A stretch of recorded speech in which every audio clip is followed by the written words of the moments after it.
Hey, Ben, wake up. We got a show to do. Oh, my God. I like that horn. I got to shut the window. Hold on. Oh, as you shut that window, how's it going, everybody? Yes, we are live.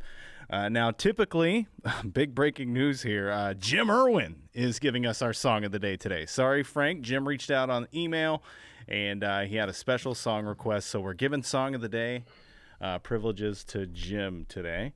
Let's hope I know it. Yeah, no kidding. Let's never stop me in the past, D. No, and I hope it never does. It's known to just. It's like Tony Preckwinkle answering a question. She just answers it any way, which way she wants. Okay, no matter what the question is. So All right, your Ben Joravsky show for Tuesday, November 10th is brought to you by the Chicago Reader. For the latest in all there is to see, drink, taste, and obviously know in the city of Chicago, go to chicagoreader.com. And today's show is also brought to you by the Chicago Federation of Labor. All right, now to our song of the day. Jim sent us an email. It says here, today an appropriate song for Ben would be Wreck of the Edmund Fitzgerald by Gordon Lightfoot. I know that. Da-da-da-da-da-da, Whitefish Bay, and the director of the Fitzgerald. That's the sound of the ship going down. I know, Jim, how about the Whitefish Bay part? I got the Whitefish, the Whitefish Bay, and lots of people died in the Fitzgerald. No show quite like the Ben Joravsky show, I tell you. It's not COVID, it's just a cough. Okay. Sorry. Al Franken ain't doing that, is he? All right, the Ben Joravsky show starts now.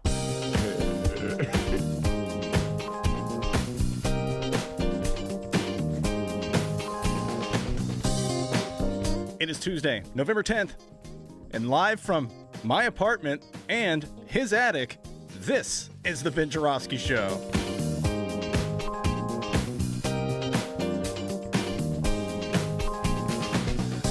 We will be here for a long time. Today on the program, it's the long-awaited return of our dear friend, Marc Sims.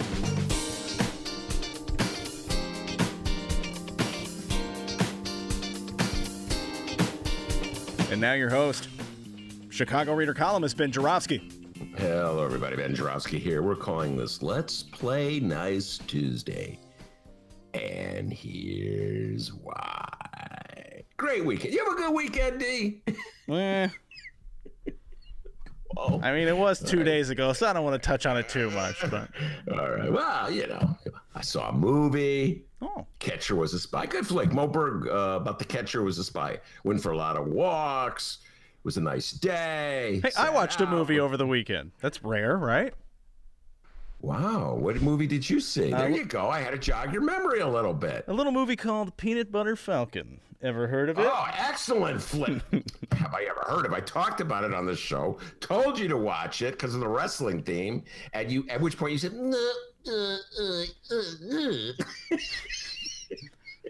I believe the term was pish posh. That's a good flick, isn't it?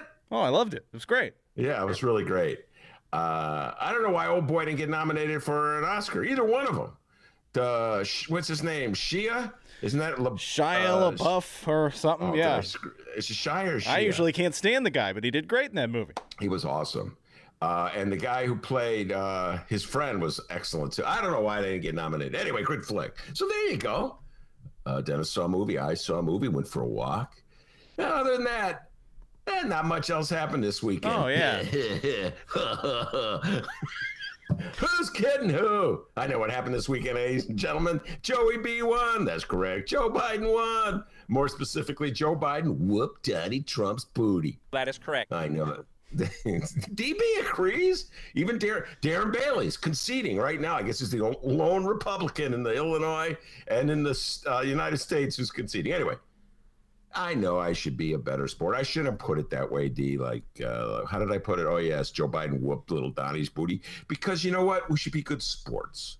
Like the Republicans are.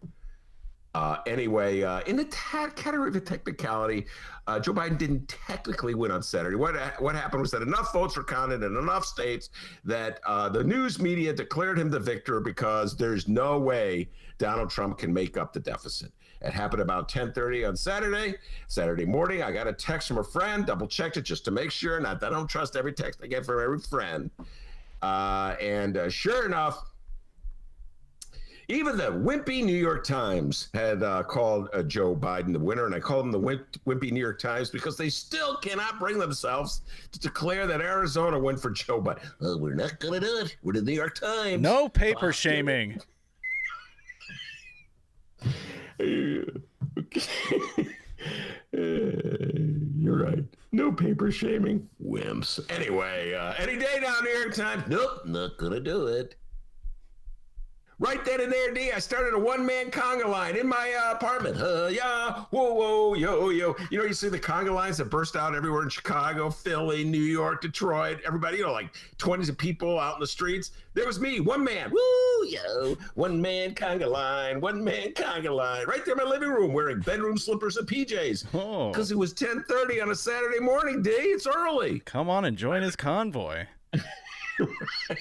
Come on and join my conga. Hey, what a beautiful sight.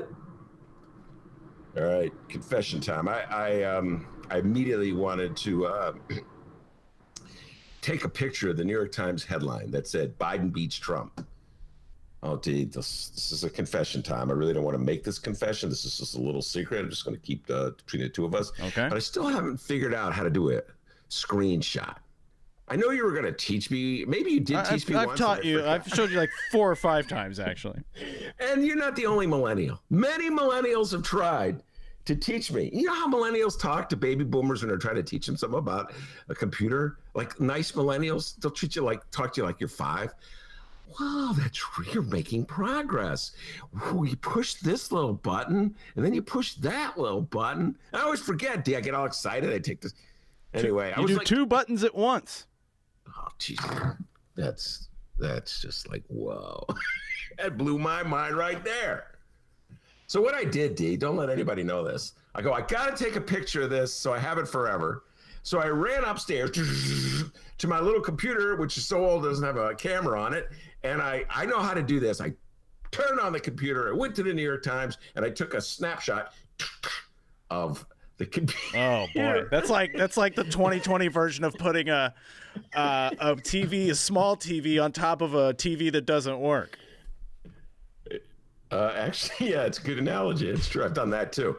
And then I just sent that to everybody. Look, he won. Whee! Then back to the conga line, the one-man conga line. Come on and join my conga. Hey. That night, I watched Joey B's speech. I was crying like a baby. I won't lie to you. Oh. He wasn't my first. He wasn't my second. He wasn't my third world choice. That's a song from the 80s by Marvin Gaye. I know nobody knows it but me. My first, my second, my third word. Ooh. No, Joey B was never in the top 5, D. There may have been a moment at one point where I said he was in the top 5. Everybody made fun of me. Oh, it's really stupid, Ben. All right, let's see if I can do this, D. Here we go. The top 5 for most of the campaign were Bernie, Elizabeth Warren, Kamala, Andrew Yang, and then the 5th kind of like just, you know what I mean, was this, that. And afterwards, I was a huge Cory Booker fan. When it was a little too late. Remember I came to love Cory Booker, D? Yeah, like, you know, I really miss Cory Booker. And so I'm going to throw him in as my 5th because I loved him so much after the race, after he had already announced that he was leaving. Those were your 5? Yeah, I think those were my 5. Weren't those my 5? Cool. Do you remember, for a while I was Jay Inslee of the governor of Washington. He was kind of like, I like him because he's talking about climate. Nobody talks about climate. Anyway, the good old days. Oh, no. How could I forget?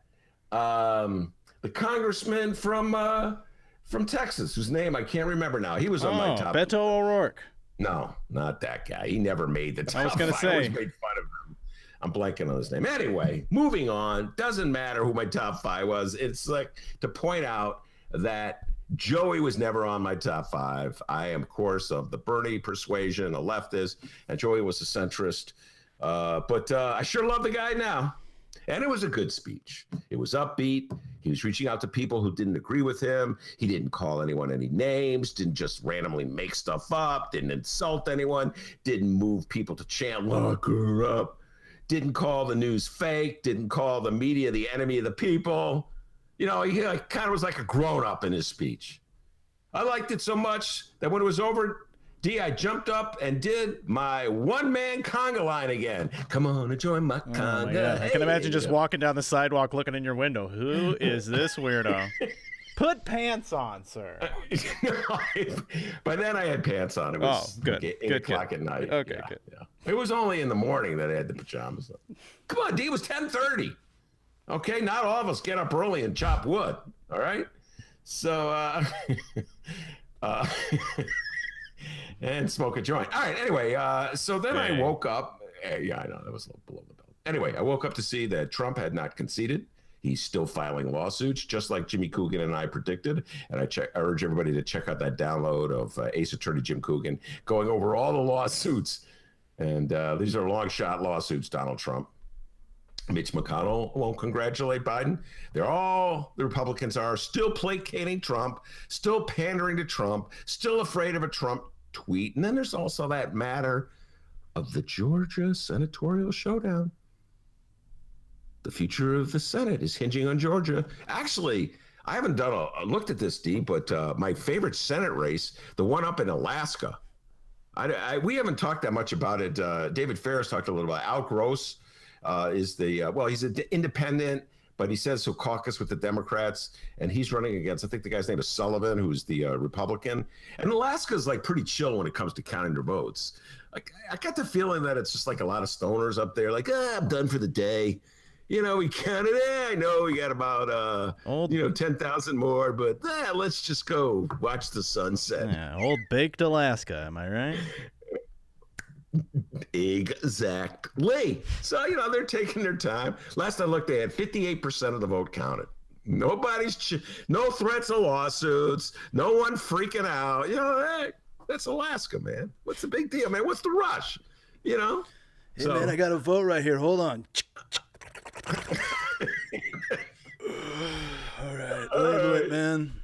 That's it for the day. I think I'll go fishing. Watch the sunset. Anyway, Al Gross still in the hunt. So if Al Gross wins in Alaska, and I admit it's a long shot. By now, maybe it's already over. Well, scooped again by not paying attention to the news in the morning. By now, it may be over, but I still hold out hopes that if Al Gross wins, then the Democrats will have 49 seats and win the 2. That's 51 in Georgia. So Georgia's very important. So it's not over even when it's over. So, maybe that's why Mitch McConnell is not so fast to concede to Joe. He has to keep this, they're stealing the election from us narrative going, this fictitious little narrative that Donald Trump has imagined. You got to keep it going with that to fire up MAGA. So I guess I kind of see what they're doing. Very funny column in today's Tribune about this. And I got to give a shout out to Rex Hupke. This dude is funny. We've talked about this in the past. Give the guy a raise, Trib. And I'll just read you a few things about it. Rex Hupke is like the liberal guy at the Chicago. I mean, the unabashedly liberal columnist at the Tribune. No apologies about it. He's just the liberal guy. And so here's what he wrote. It's pretty funny stuff. He's talking. Here's the headline. Dear Trump supporters, I'm sorry Biden won. It's definitely my fault that you hate me. I read that. I just started laughing out loud. I'll give you here. Trump supporters, I feel bad that I've yet to begin my search for common ground with the people who chanted breathlessly for jailing Trump's political opponents. But I guess I was waiting for them to first accept the results of the presidential election. That was rude of me to think. Acknowledging reality should be a prerequisite for me to feel deeply concerned about the emotions of people who think Democrats rigged an election but forgot to rig it well enough to win back the Senate. I apologize, and I hope that with time, the people who still believe former President Barack Obama is a Muslim will forgive me and let me into their lives so I can gain knowledge and understanding. And it goes on like that for a while. Hupke, hard in the paint. No, he's funny. Very funny. And what he's saying is absolutely true. Democrats and liberals are always like trying to bend over backwards to understand MAGA voters, to understand Trump voters.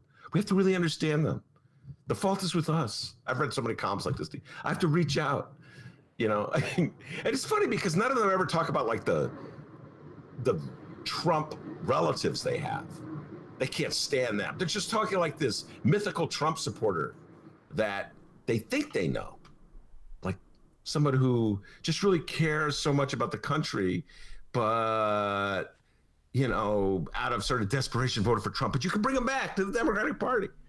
Didn't really work in this last election. Always trying to understand the Trump voter. Yeah. So you know what, D? I thought it's easy for me to say nice things about Rex Clumpton because he's a liberal. He's basically a Democrat. And I really appreciate his columns. So I thought sort of the spirit of reaching out to MAGA, that I would say something nice about the MAGA writer at the Chicago Tribune. So, I'm about to say something nice about Johnny Cass, the MAGA writer at the Tribune. All so right. here you go. Wait, let me make sure we're recording this. Okay, yes, we are, in fact. Okay. Something nice about Johnny Cass. I really love the song A Boy Named Sue. Oh, I see what you did there. What'd you say, D? You mean A Boy Named Sue is by Johnny Cash, the singer, not Johnny Cass, the MAGA man at the Tribune? Damn! Screwed up again, D! Just give me a little more time. I'll get back to you with that. We got a great show today, everybody. It's such a great show. I'm going to pop. Oh, wow. Holy cow. Got a great show. Marc Sims is here. He's got nice things to say about MAGA Nation. Marc Sims, the pride and joy of Finger High, Southside's own, has his own podcast. He's going to come on and he's going to say nice things about MAGA, even though he voted for Biden. So I'm really curious what nice things he can find to say about MAGA.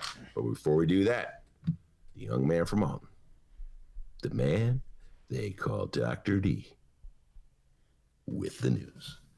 Hit that table one more time, buddy. God damn it.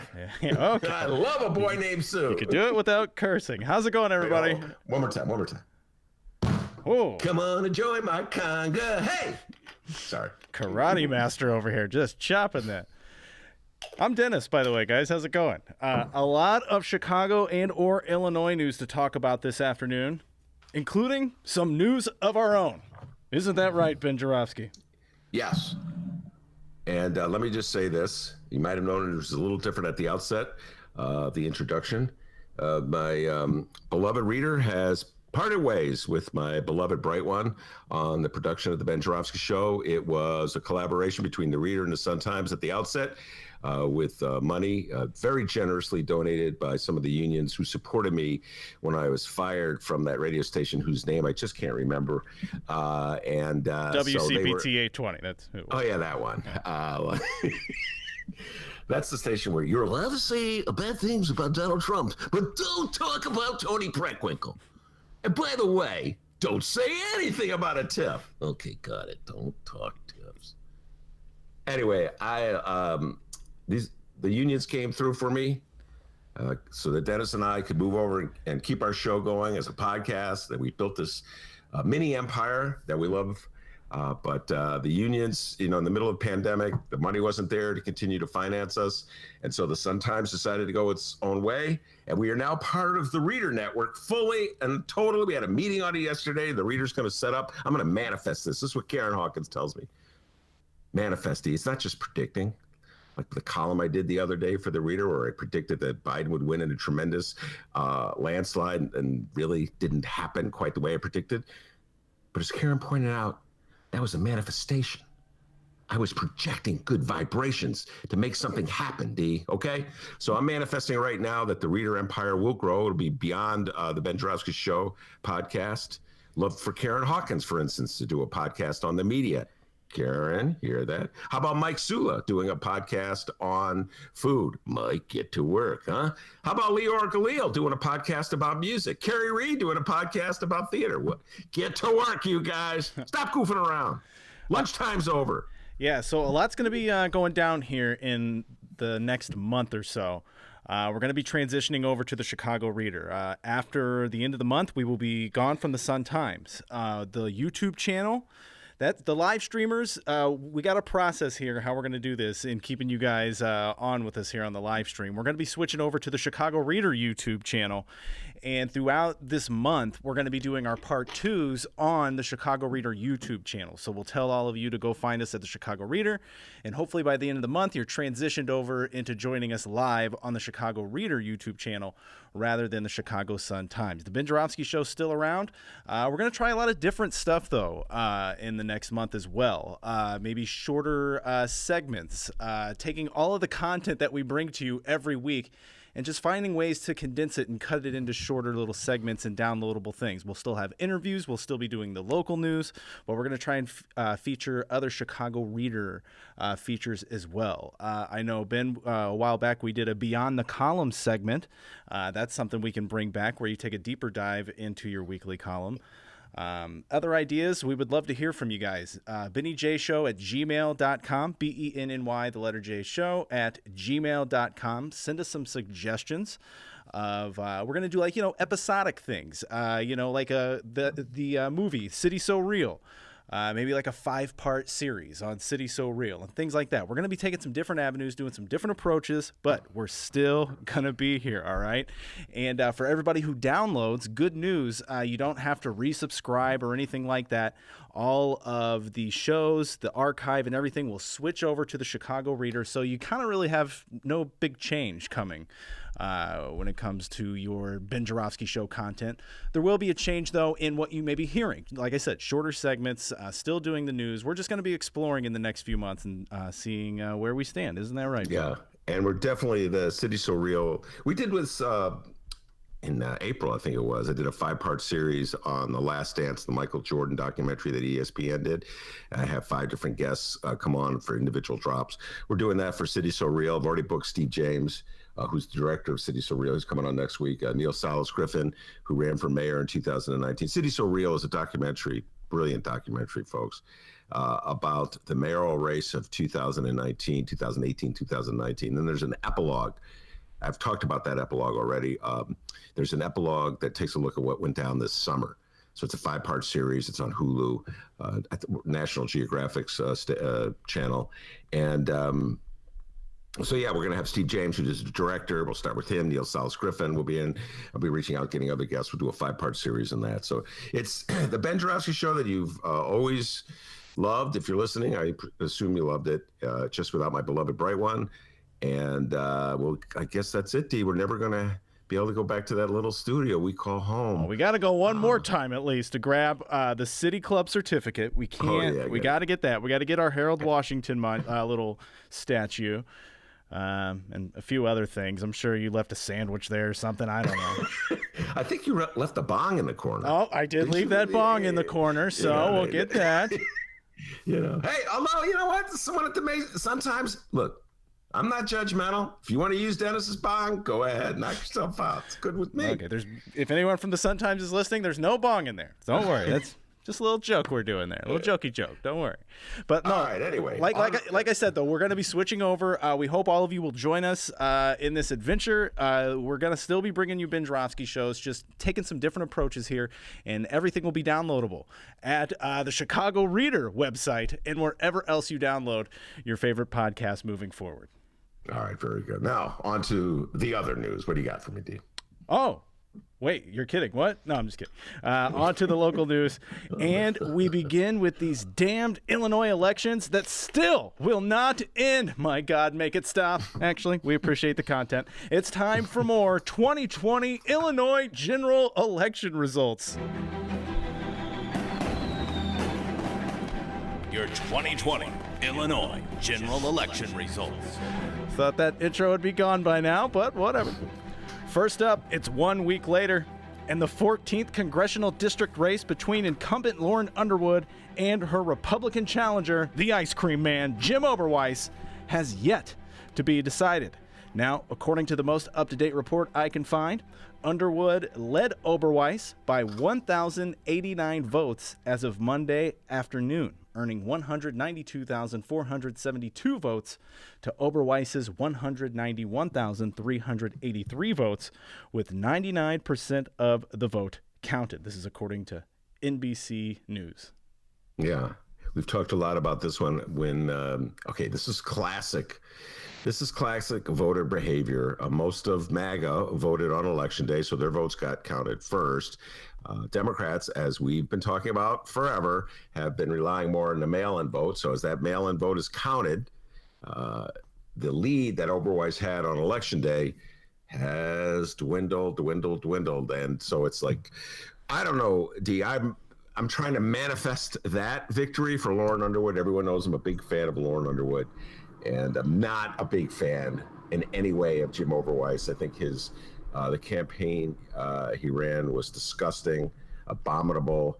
Bringing back the riots, try to blame them on Lauren Underwood, which is just absurd. She had nothing to do with riots that happened in Chicago. And then, of course, joining Trump in Kenosha for that really strange rally in the closing days of the campaign. I don't know what the point was, unless it was just to scare white people into voting for MAGA. So I think it would be like a step back in so many levels if Oberweis were to prevail. So I'm really rooting for Lauren Underwood. Plus, I just think Lauren Underwood is a super cool candidate. You know, that's a district that went for Trump. She won it. I gotta say this, Dee. Do it. I remember, was it about 2.5 years ago?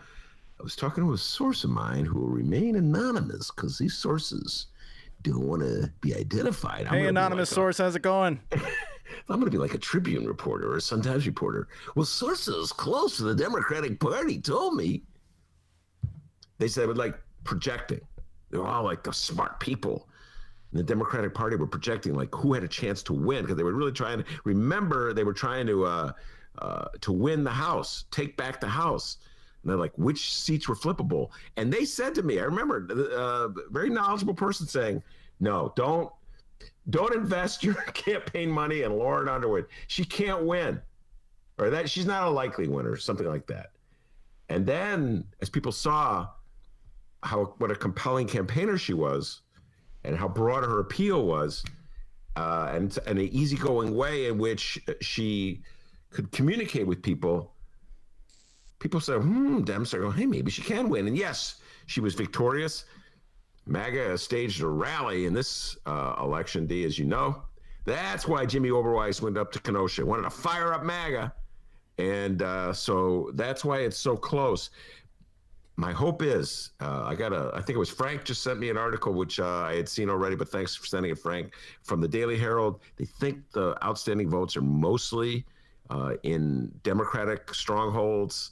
So my guess is that Lauren Underwood will prevail, but it's too close to call at the moment. So, Dee, hold on. Let me just do a little manifestation for Lauren Underwood. Okay. I learned this. You manifest things. It's like millennials know about this. I'm a little slow to learn about it. I learned about manifestation faster than I learned about how to do a screenshot. So give me credit for that, all right? Hold on. I'm manifesting.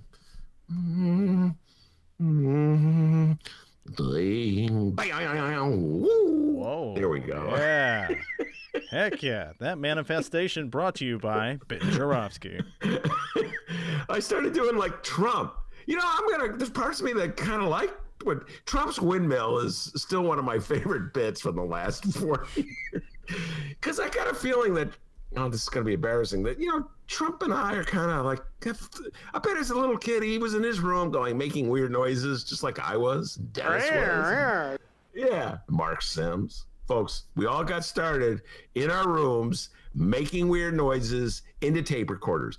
Any person speaking to a microphone who doesn't admit that is a liar. Liar. Everybody started in the room. Maybe you were imitating the person you heard on the radio. Maybe you were imitating John Records Landecker. That's a name. He's like, huh? What? Maybe you were imitating, I don't know, Ron Bertoni, Larry Lujak, Tommy Edwards. But you were imitating someone that you heard on the radio. Richard Pegee, the great Richard Pegee. Anyway, D, So hold on. Just one last manifestation for Lauren Underwood. All right, there we go. And I'll hand it over to you. Hold on. I'm just manifesting right now. Go. Got it. Take it away, D. Another manifestation brought to you by Ben Joravsky.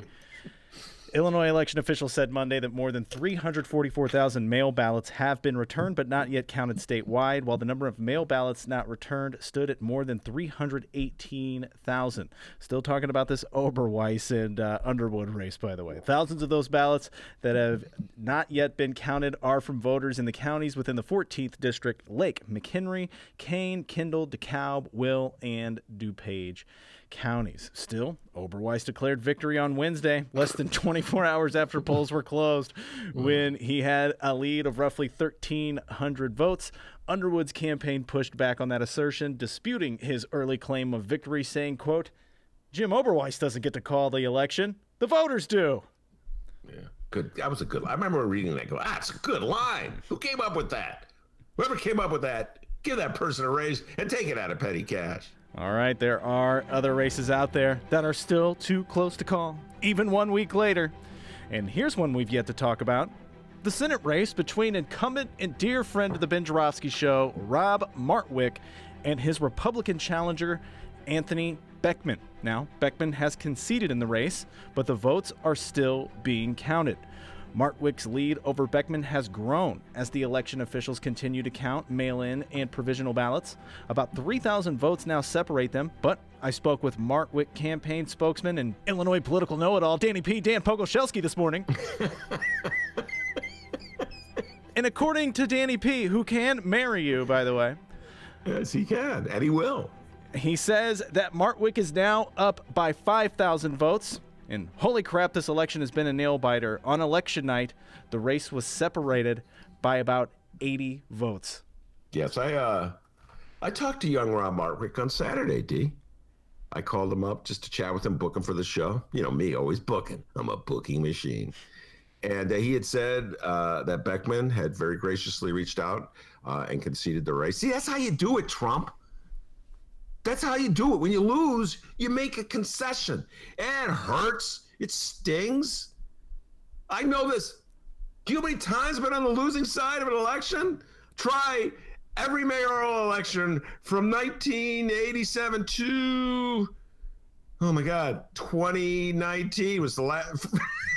That's the only time Chicago agreed with me. I voted for Lori Lightfoot. I did. I voted for Lori Lightfoot. Got my issues with the mayor right now, but I did vote for her. But that's quite a stretch, D.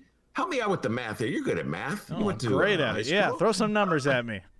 That is 32 years voting for losing candidates. You didn't see me crying, Daddy Trump, huh? Daddy, did you see me weeping? Did you see me going to court to overturn the election? Oberweis thinks he's slick. Oberweis is like 74 years old. He's run 5 or 6 times. Oberweis knows how elections work. Here's how elections work. People vote, and then they count the votes. And the person with the most votes is the winner, unless, of course, it's a presidential election, in which case we have this crazy electoral college scheme where you can win even by losing, like Donald Trump and George W. Bush. And Donald Trump is hoping it will happen this year as well. But the point is, it's like you have to count the votes before you officially know, before you can officially declare someone has won. Now, if you count the votes and you see that there's no path to victory, even though there's outstanding votes to be counted, then you concede. For instance, I'm thinking right now, Willie Wilson. I know we're going to be talking about him in a little while. Willie Wilson ran for Senate against Richard Dick Durbin and Marc, and he lost. They're still counting votes in the Senate race, just like they're counting votes in Lauren Underwood's race. It's just that obviously, with the outstanding votes, are not enough to enable Willie Wilson to overcome, I don't know, Durbin's up by like 1 million votes. So this notion that somehow or other you just declare yourself the winner because the early returns are you winning. That's like fiction. You just made that up, Oberweis. He's just, that's what Donnie did. Donnie was the early leader in Pennsylvania, so he declared, that's it, I won. Well, there's still more. No, I won. Meanwhile, in Arizona, where Biden was ahead, keep counting those votes. See, the Republicans act stupid, but they're not that stupid. They get the principle, D. That's why they're making one argument in Arizona and a completely different one in Pennsylvania and in the case of Jim Oberweis. So with Rob Martwick, yeah, the votes are being counted. Anthony Beckman saw that he had no path to victory, so he did the gracious thing and he conceded. I'm sure it wasn't easy. I'm sure it was painful. I'm sure it was difficult. I don't know if it was any more painful or difficult. How about this, D? Huh? Election night, 2015, at the Hideout. Mick Dumke and I, all right, we're gonna have an election. Tim Tutton, here's what you're gonna do. You have election night at the Hideout. The votes will be counted. They'll be coming in while you're on stage. You have guests that could talk about them. It's a great idea. Yes, sir, Timmy T. So we're at the Hideout. That night the election was over like a half an hour. Ken Davis was in the he was the guy we picked to announce the votes. That was a wise choice because Kenny D is a master of the internet. So he goes, I can't. It looks like Rahm has won. It's like 7:30. We still have an hour to kill. I'm so depressed I want to drink.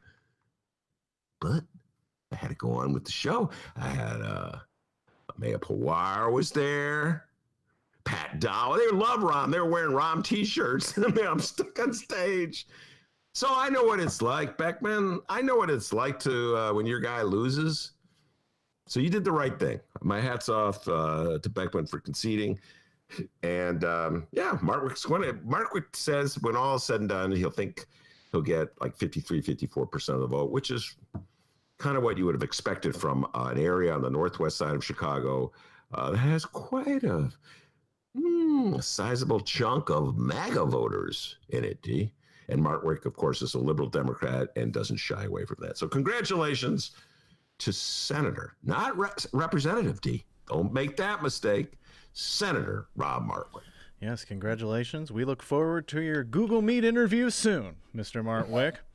And there you are, some down-to-the-wire 2020 Illinois general election results. Your 2020 Illinois general election results. Results. Who knows? We may be doing this till Christmas, guys. No, anyway. Now we do. Underwood could go to Christmas. Could go a long time. Now we have some 2020 Illinois general election statistics to talk about. Ooh. Who from where voted for what and why? Huh? First up, the Illinois fair tax proposal. And hey, here's something not surprising at all. Most people outside the city of Chicago pretty much hated it. The following comes from WBEZ and another good friend of the program, Mr. Alden Lowry. In Chicago, most voters were supportive of the measure, with more than 71% voting yes for fairness. The greatest support came from the city's majority black wards, where more than 82% voted for the graduated income tax, but support for the graduated income tax waned outside the city. And the farther away voters were from Chicago, the more they voted no for fairness. In suburban Cook County, 53% for the measure and 47% opposed it. In the surrounding 5 collar counties, DuPage, Kane, Lake, McHenry, and Will counties, just 42% voted yes, while 58% voted no. And in the remainder of the state, just 33% of voters supported the proposed constitutional amendment, and 67% voted against it. In downstate counties that went for Trump in the presidential election, support for the graduated income tax was even lower at just 28%. This is all according to the WBEZ analysis. Wow. So much to unpack here. By the way, I just want to say that I did my own analysis, which is being edited at the Reader as we speak. Hold on, I'll cue you in on what the editing process sounds like at the Reader. Sounds a little like this. Here we go. They're editing my story right now. Okay, that's how you edit my story. Oh, now, come on. No, I'm just kidding. So yeah, I did my own analysis, took a look at some numbers, give Alden credit, the great Alden Lowry. Remember, D? When he showed up at the studio, we were each wearing purple. You were the Purple Boys. Yeah, and I was like, Alden, I'm sorry, you're going to have to go home. We cannot be wearing the same colored shirts. And they were both polo shirts, both purple polos. The Purple Polo Boys. I love Alden Lowry. He's really smart, and I got to bring him back to the show. Come on, Alden, come on back. But I did my own analysis of Chicago vote, and yeah, it's really interesting. Those downstate 20. See, here's fair tax. This is how bizarre politics are in the country, but in Illinois in particular. Somehow or other, MAGA adopted the vote no on fair tax crusade, even though it would amount to a tax break for people who make the least amount of money. So the tax hike would go on the wealthiest people in the state. And I don't know how many of the wealthiest people in the state are in MAGA country downstate. Kenny G doesn't live downstate. Kenny Griffin, the man, the hedge fund gazillionaire who financed the opposition. Phyllis doesn't even live downstate. Phyllis, of course, the retiree from Park Ridge, who was the voice of opposition, and has also announced that she's cutting a CD with Ice Cube. Yeah, it'll be really good. They're going to be singing Christmas songs together. Yeah, Phyllis and Ice Cube. Yeah, jingle bells, jingle. Come on, Phyllis. Jingle all the way. Fairness. Oh, Phyllis. I don't know.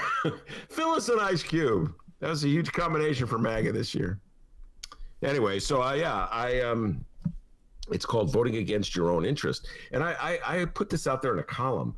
Just imagine if, for whatever reason, Donald Trump had decided to embrace the fair tax. I mean, effectively, if the Democrats had flipped the message, which I urge them to do, and of course, Democrats don't listen to me, and said it's a tax cut, if the Democrats had promoted that as the chief message of the fair tax, that it's a tax cut for the Bens and the Dennises of the world, and, everybody who's not rich, then you could conceive of a universe where Donald Trump might embrace it. Oh, it's a tax cut. So or maybe this got confused, or maybe he just, woke up on the wrong side of the bed and he just tweeted out, vote yes, fair tax.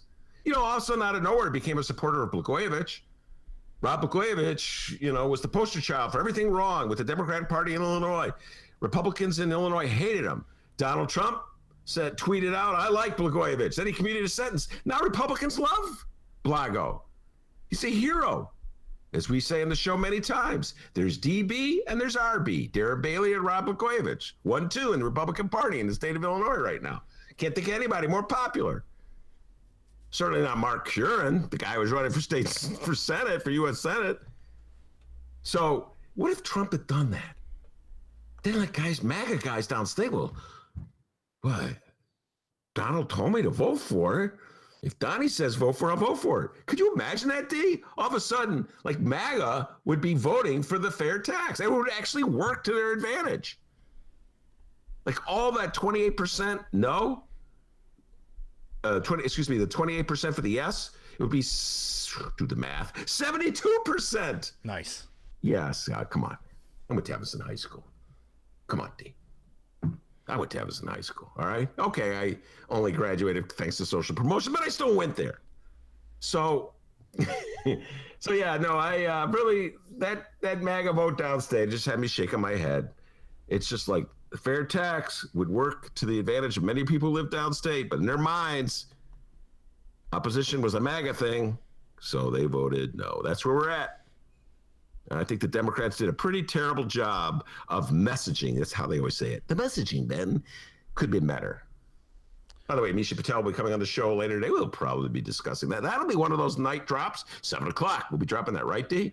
And also we're going to try and do it on the Chicago Reader YouTube as well. Be on the lookout for that live stream chat. Yeah. So anyway, so the initiative lost heavily. It was drubbed downstate. Do you have any more on this initiative before I give you a trivia question? Well, okay. Well, I do have a little bit here, and I tell you, Go ahead. This year keeps getting crazier and crazier, Ben, because who saw this coming?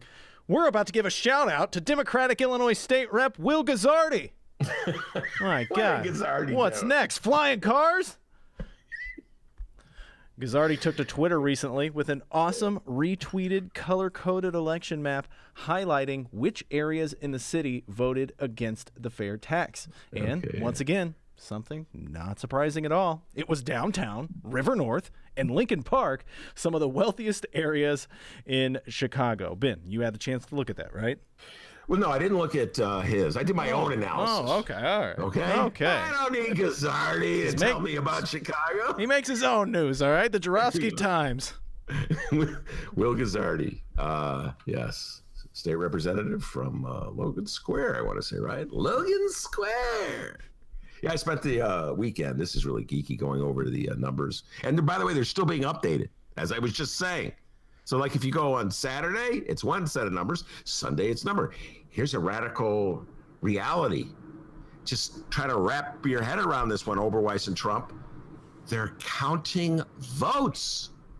Yeah, they don't just stop counting votes when you're winning. Well, that's it. Oberweis is ahead. No, they continue to count the votes that have been cast. Whoa, that blew your mind, Oberweis and Trump. Trump's like, whoa, give me the bung.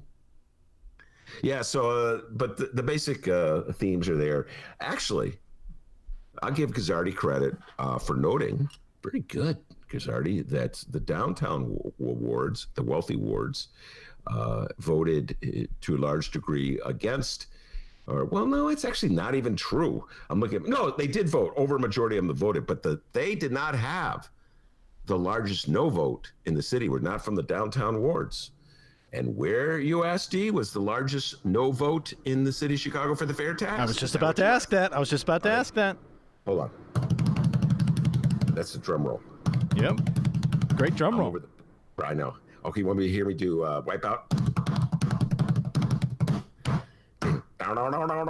That was the music on Ben's conga line over the weekend. Come on, enjoy my conga. Hey, hit it up, beautiful. All right. The ward with the largest no vote in the city of Chicago was the 41st ward on the far northwest side of Chicago. Who's the alderman? Napolitano. Come on. Oh, yeah, Anthony Napolitano loves MAGA. It's a MAGA country. Let's see, Donnie. How did Donnie do in the 41st? Hold on, D. I'll tell you right now. Oh, wait. Don't you have that coming up in your news? Don't want to step on your coattails there, big guy.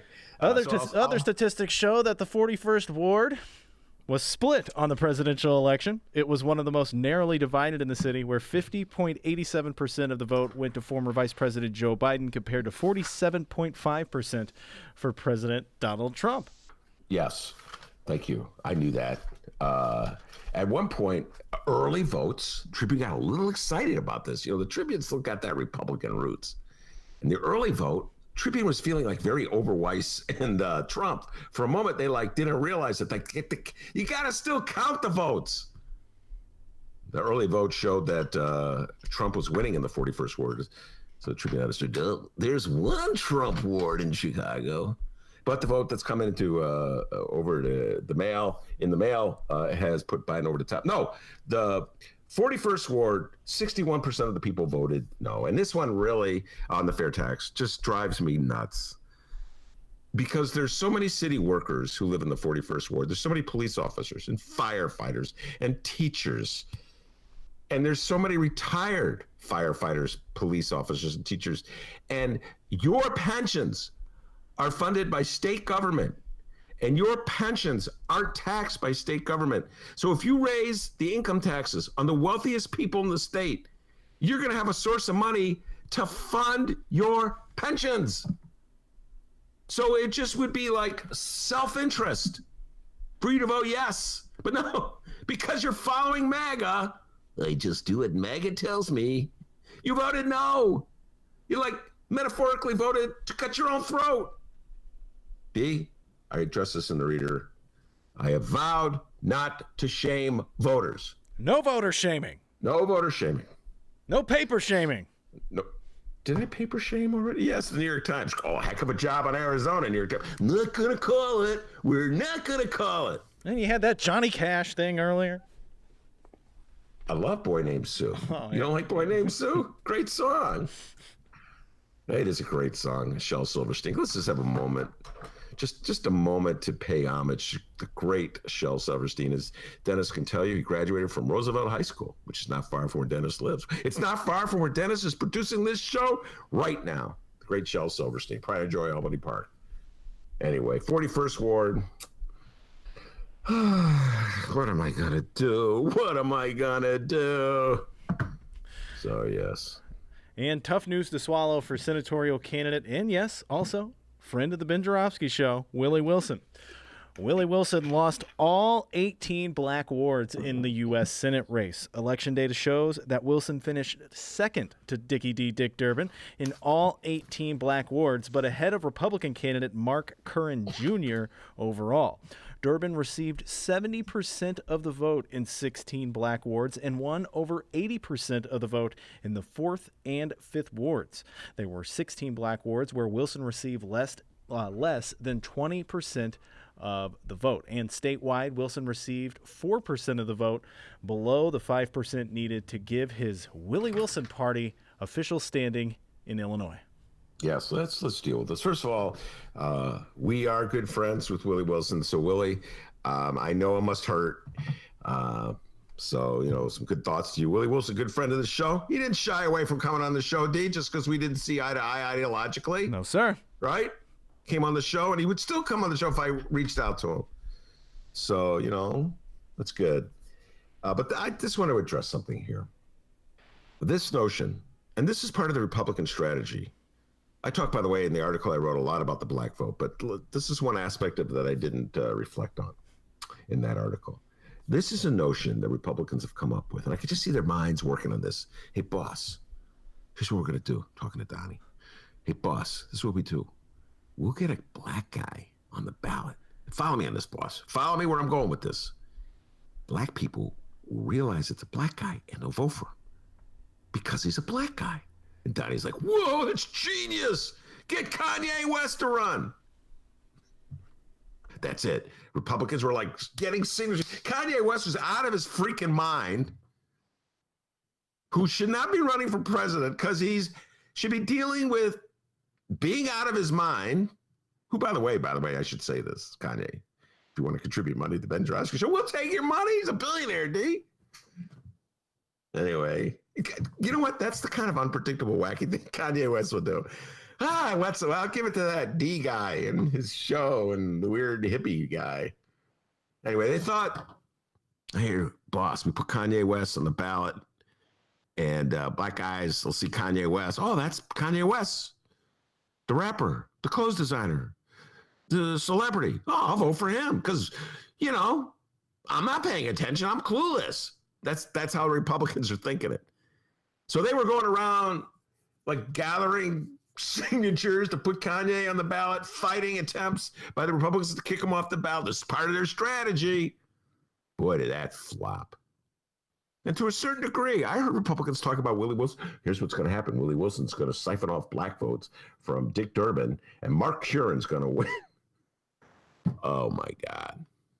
Willie Wilson, Richard Durbin got 76% of the vote in the black wards, D.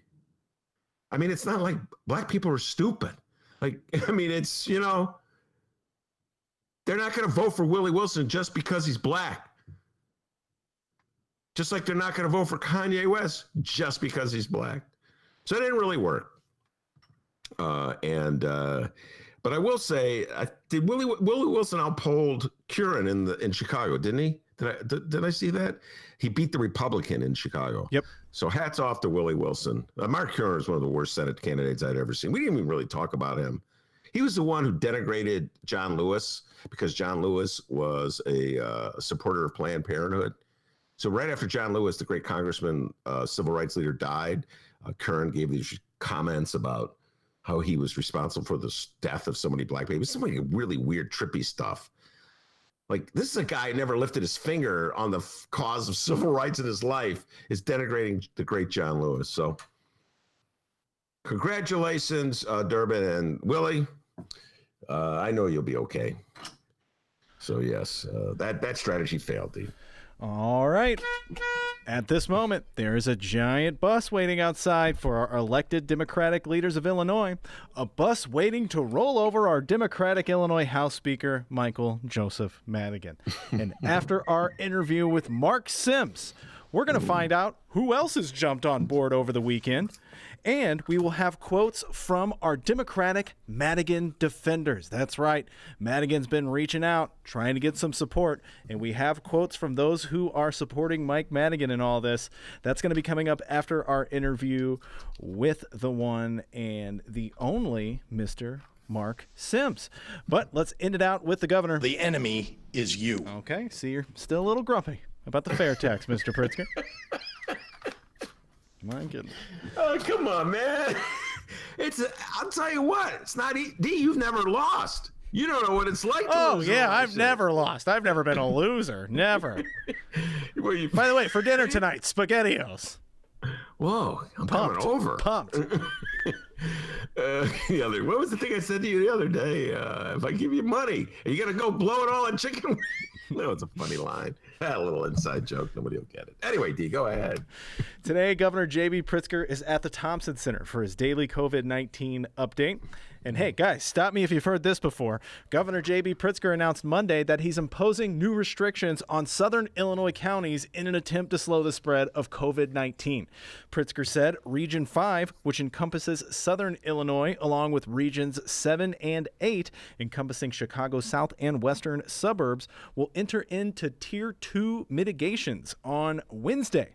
And if you followed along long enough with these stories, you know what's coming up next. All together, everyone.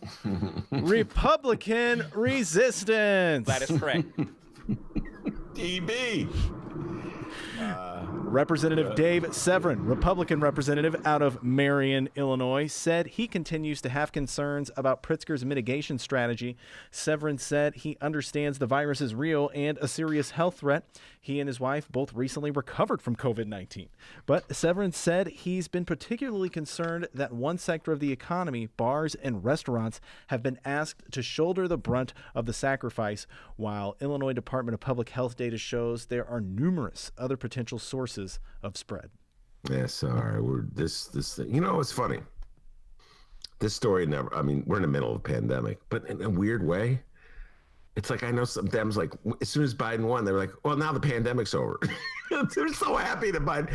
I hate to break it to you, but pandemic's still here. Mm-hmm. Notice that Biden's speech, he came out with a big old mask. Kamala Harris with the mask. Kamala Harris's husband with the mask. Joe Biden's wife with the mask. At one point, Joe Biden didn't put the mask on when all the family was gathering. My wife was, put your mask on. Yeah, we're in a pandemic. Hasn't ended. Really bizarre attitudes toward the pandemic, D. There's just, it's so difficult and challenging, so weird. If I may talk about sports, and by the way, one of the great things is that we're doing a lot more sports shows in the future. D's all excited about that. But he's actually a pretty big sports fan. You didn't, or at least basketball fan. But anyway, Dennis, I don't know if you noticed this over the weekend. Big win for Notre Dame. Well, shout out to Notre Dame. Not a fan, but big win for Notre Dame. They defeated Clemson, which is the number one ranked team in the country. The game was played in South Bend. And fans, there were fans there. They leave it up to the individual schools working with the states. Indiana's MAGA. So, yeah, sure, go to the football game. So the fans all rush on the field. They're all pictures of them jumping around, hugging. Guys, in pandemic, hello. If you infect the players, they... Actually, I'm not going to say the origins of that. Although the person who originated that, hello, will be a guest on this show next week. Ooh. So, yeah, not quite understanding how long it's going to take people in this country to realize we're in the middle of a pandemic. And you figure Notre Dame would know, because their president, if you recall, whose name escapes me at the moment, got the virus when he showed up at Amy Coney Barrett's White House reception. He was one of the people who caught the virus at the reception, and he apologized for not wearing his mask. So now he's sternly lecturing the students at Notre Dame, like, don't do as I do, do as I say. So people are really just in various stages of denial. And this state rep is looking out for the restaurants and the bars. They have a lot of allies. They have a lot of support. You know, it's a huge industry. I feel for them. But I don't know. I just believe that bars in particular, I'm a little weak when it comes to restaurants. Come on, JB, can't you just relax the restaurants a little bit with social distancing? I know I'm not about to go, but I'm really nervous.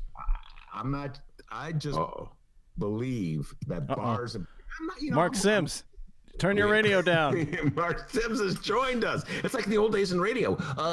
Caller Billy Bob from Cicero. You're like, Billy Bob, could you turn your radio down? And then the guy, like the radio host would be I'm so annoyed at you, Billy Bob. Billy Bob, turn your radio down. Okay? Hey, Mark. Mark jumped away. You didn't have to leave. Oh, you made Mark upset. Harumph. Not Billy Bob from Cicero.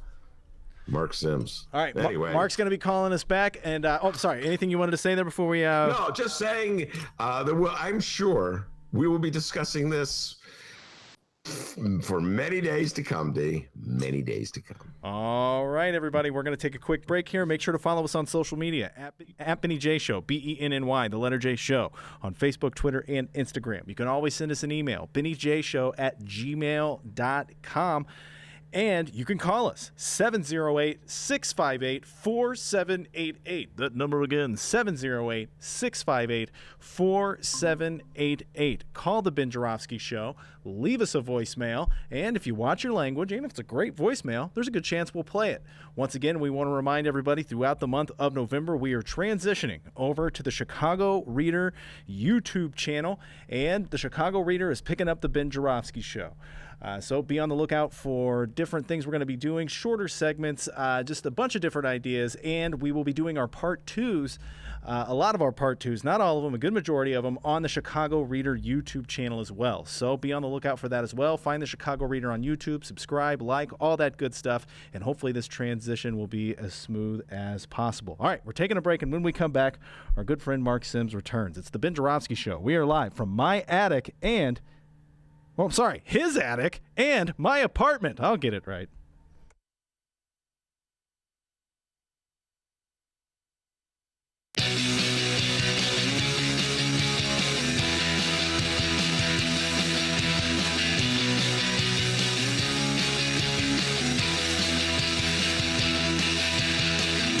The city voted just for fun. We got a this mayor's the one. We want a boss who talks real tough.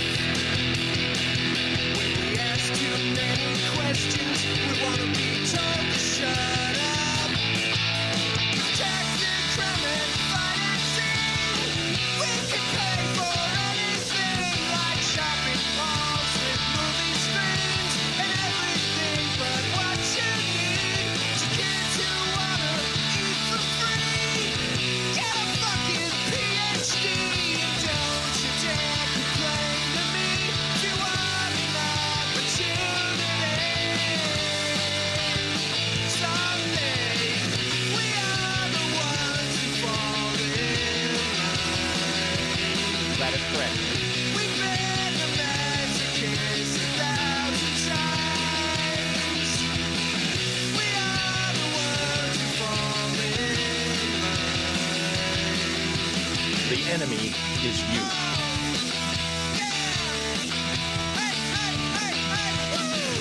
They say they want to level with you, like they level public housing and they're level in schools. You gotta file just to beg for the truth, and if they reject it, then shame on you.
Trey. We've been the best kids without the child. We are the ones who fall in line. Oh, yeah! Hey, woo!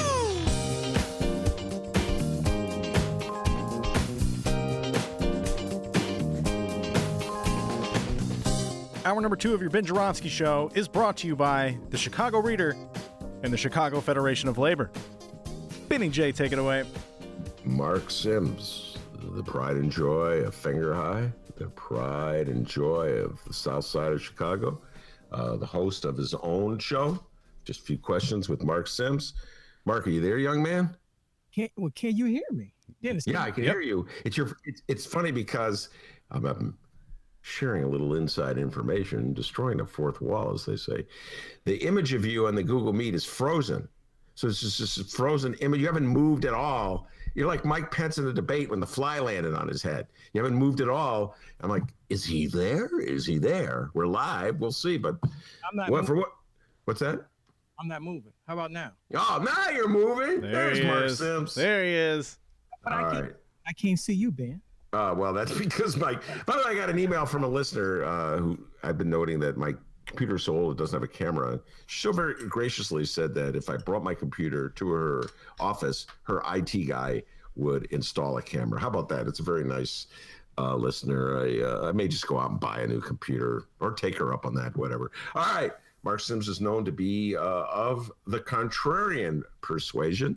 Everybody goes one way, he goes the other way. So 82% of Chicago voted for Joe Biden, and only 16% voted for Donnie Trump. So I'm wondering, Marc Sims, born in Chicago, raised in Chicago, lives in Chicago, proud graduate of Fenger High School, one of the greatest graduates in the history of that school. So I need to know, are you part of the 82% that was dancing in a conga line? Are you part of the 16% that's sulking and demanding a recount in Pennsylvania? Go ahead, Marc Sims. Benny J, I was no conga line. That was for sure. You can hear me, right? Yes, you sound loud and clear. Good, that's the main thing. No, I didn't vote for Donald Trump. Come on. I drank the Kool-Aid, the Kamala Kool-Aid, the Joe Biden Kool-Aid. It was tasty, so I voted for them. Were you excited? No, I'm not. As I get older, I get more jaded, right? Uh-huh. I was kind of depressed or saddened that the Democrats couldn't just win outright that Senate. I wanted to win that Senate. We got to go to January. Yeah. Well, we still have Georgia, as we're going to be talking a lot about the 2 Senate races in Georgia. And there's my guy Al Gross in Alaska. I may be the only person following that one, but there's still a chance that Democrats could win in Alaska, Marc. I know you're a big fan of Al Gross on the Alaskan Democratic Party. Go ahead, Dennis. Marc, can you actually crank her up a little bit, your volume? That's what I'm saying. I can't hear myself. I'm freaking out. Yeah. How does it You might sound want to take the headphones off. How does it sound now? It sounds great. That sounds sounds good. much There you better. You sound really good. Yeah, I'm using my podcast equipment, and I don't have the expertise Dennis has. No, you need to hire Dennis as your producer. So you're jaded. You voted. I really, I was somewhat delusional. I thought there would be a stronger rejection of Donald Trump. I thought he would get maybe 42%. What did he get? 47%? Something like that. And a lot of folks, and of course, more people came out. A lot of folks came out to vote for this one. This is one to not stand by on the sidelines. You have to vote in this election. And a lot of folks came out the woodwork, and they came out and voted for Donnie Trump. And it's amazing how I would love have those people. I would love to have those people. The 70 million, probably not all of them, but the percentage of that 70 million people who voted for Donald Trump in the last election. Well, explain to me or anybody, how can they vote for a bigot? That's destroying democracy and weakening this country. Well, it is a great question. I have no answer for that. Donald Trump absolutely made it clear where he stood on pretty much every issue, where he stood in regard everybody who was against, who dared to criticize him. He immediately insulted, pretty much waged rhetorical war on every prominent black person in this country, Marc, when you think about it. Like even he could barely say anything nice about John Lewis after John Lewis died. And so why he expected that he would win a significant number of black support, it's sheer delusion on his part. And that's just, He did win 18%, didn't he? no, absolutely not. But wait, that's Oh my goodness. I deferred to the boss. The boss knows you, Benny J. I thought last time I heard it was like 18% because No, that's you don't believe that. Okay, now this is one of my favorite themes, Mark Sims. Okay, so here, follow me on this, Mark Sims, and you help me out here. We all know polls are flawed, to put it mildly. Okay. Well, you're basing that 18%, and that's 18% of men, I think. That's right, me. Okay, 8 men. Okay, so you're basing that on some exit poll. Now, please help me out here. Why are we supposed to trust exit polls but not pre-election polls? Why is one gospel and the other? If take a look at real election results. Which ward do you live in? You're in the 8th, right? 21st. Okay, the 21st ward. I happen to have it right here. You're in Chicago. I'm reading the national. Oh God, here we go again. Here we go. I've been hearing this. It's like the tax, the fair tax, the fair taxes, except for the affluent wards and sections of Chicago. Everybody else voted for the fair tax. You know what I'm saying? Let me ask you this. Do you think the fair tax vote in the city of Chicago black wards was 82% in favor of the fair tax? That's what Alden Lowry said. Yes. So do you think it was significantly different in the black precincts of East St. Louis? It shouldn't be. Okay. Yeah, we're not a monolith. No. Yeah, you're not a monolith. 18% voted no. That's not a monolith. It's 82% had sense. Here, let me give you this. Let me give you this number. In your ward, the 8th ward, are you ready for this? No, I'm 21st, but do the 8th. Oh, right? 21st? 21st, I got that. Not 96% of the vote for Joe Biden. That's right. Okay. So Donnie got 3.2% of the vote. How can you, I know there's a lot of bashing of black men these days. It happens all the time, but how can you work that out? It's mathematically impossible. We're Chicago. I was born and raised here. Chicago's a different planet. Now, when you go outside a place like Chicago, it's less segregated. A lot of men are, I'm not saying, let's say not a lot of men, but some men are military. So I bet you the profile of the average, I'm not saying anything negative. I don't have any scientific data to back this up. This is me talking, Mark Sims.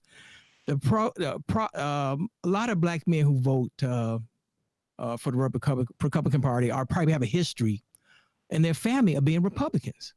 Some are military. Some hate themselves. Some people believe in, they're business owners. There's a lot of different reasons and they're all legitimate. It's all good. It's like you go to a military town. I remember I was in San Diego like 20 years ago, whatever. And I see a lot of brothers with, I'm not against integration marriage. I'm not against that. I think about 25% of black men marry outside their race. I'm not saying that's bad, but I saw a lot of it in San Diego where the military base is. So a lot of brothers are military, they're integrationists, which is nothing wrong with that. They love their country and they're Republicans. So, and then you have some black men that just hate. I think some of us, they hate women, and meaning like Kamala Harris. I mean, I have to wrestle with my own little probably misogyny deep down in my brain because I voted for Kamala Harris. I think she's wonderful, but something ain't right. Maybe because she's a politician, you know what I'm saying? And just like Joe Biden, I don't particularly care for Joe Biden, but you got to vote for Joe Biden. Yeah, well, I stand by it. This is politics. The black voters in Milwaukee put Biden over the top. In Wisconsin, thank you. Black voters in Detroit put Biden over the top. In Michigan, thank you. Black voters in Philly put Biden over the top. In Pennsylvania, thank you. Black voters in Georgia put him over the top. It looks like from Atlanta put him over the top of Georgia. So I would say that the percentage of black men who voted for Donald Trump is a lot closer to 5 than it is to 18.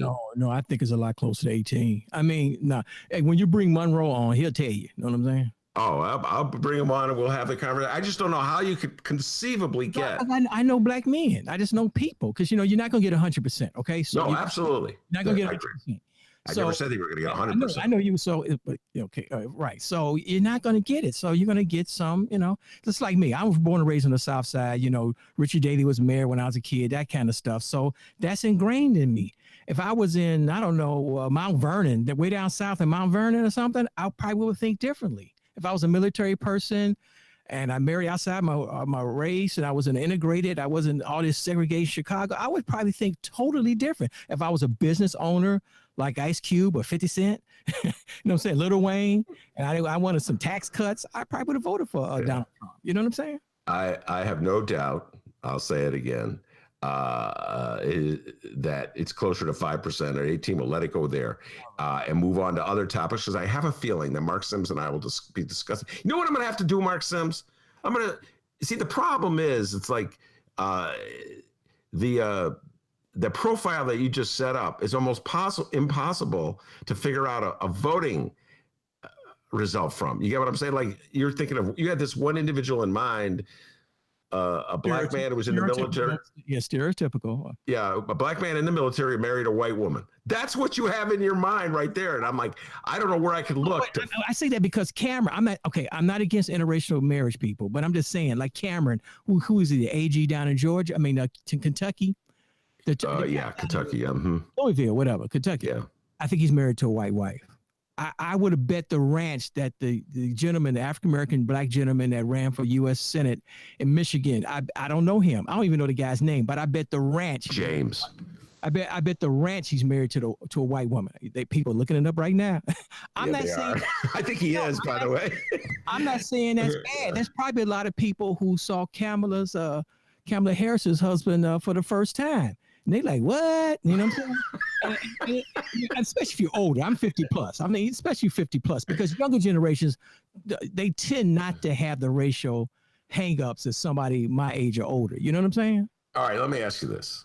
You remember when Jesse Jr.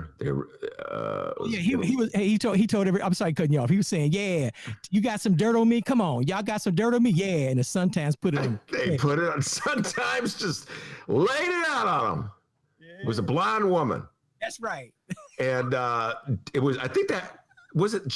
Jesse and the Blonde. Was that the headline? Was that literally the headline? Did they go that far? I can't remember. I really can't remember. And I'm not mad at Junior. I like Junior. I respect Junior. I'm just saying everything's real. But let me ask you this question. I had this conversation with a political operative for the Democratic Party back then, around that time, black man.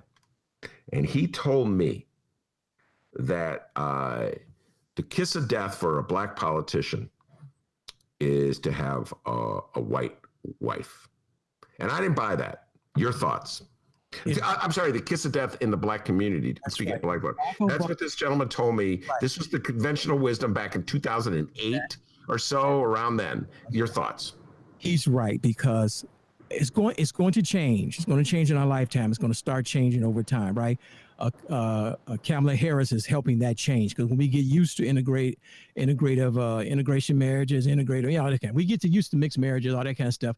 It's not so shocking. We can live with it. We cool with it. We start to embrace it, but it takes time. It may take a generation or two or three, right, for some people.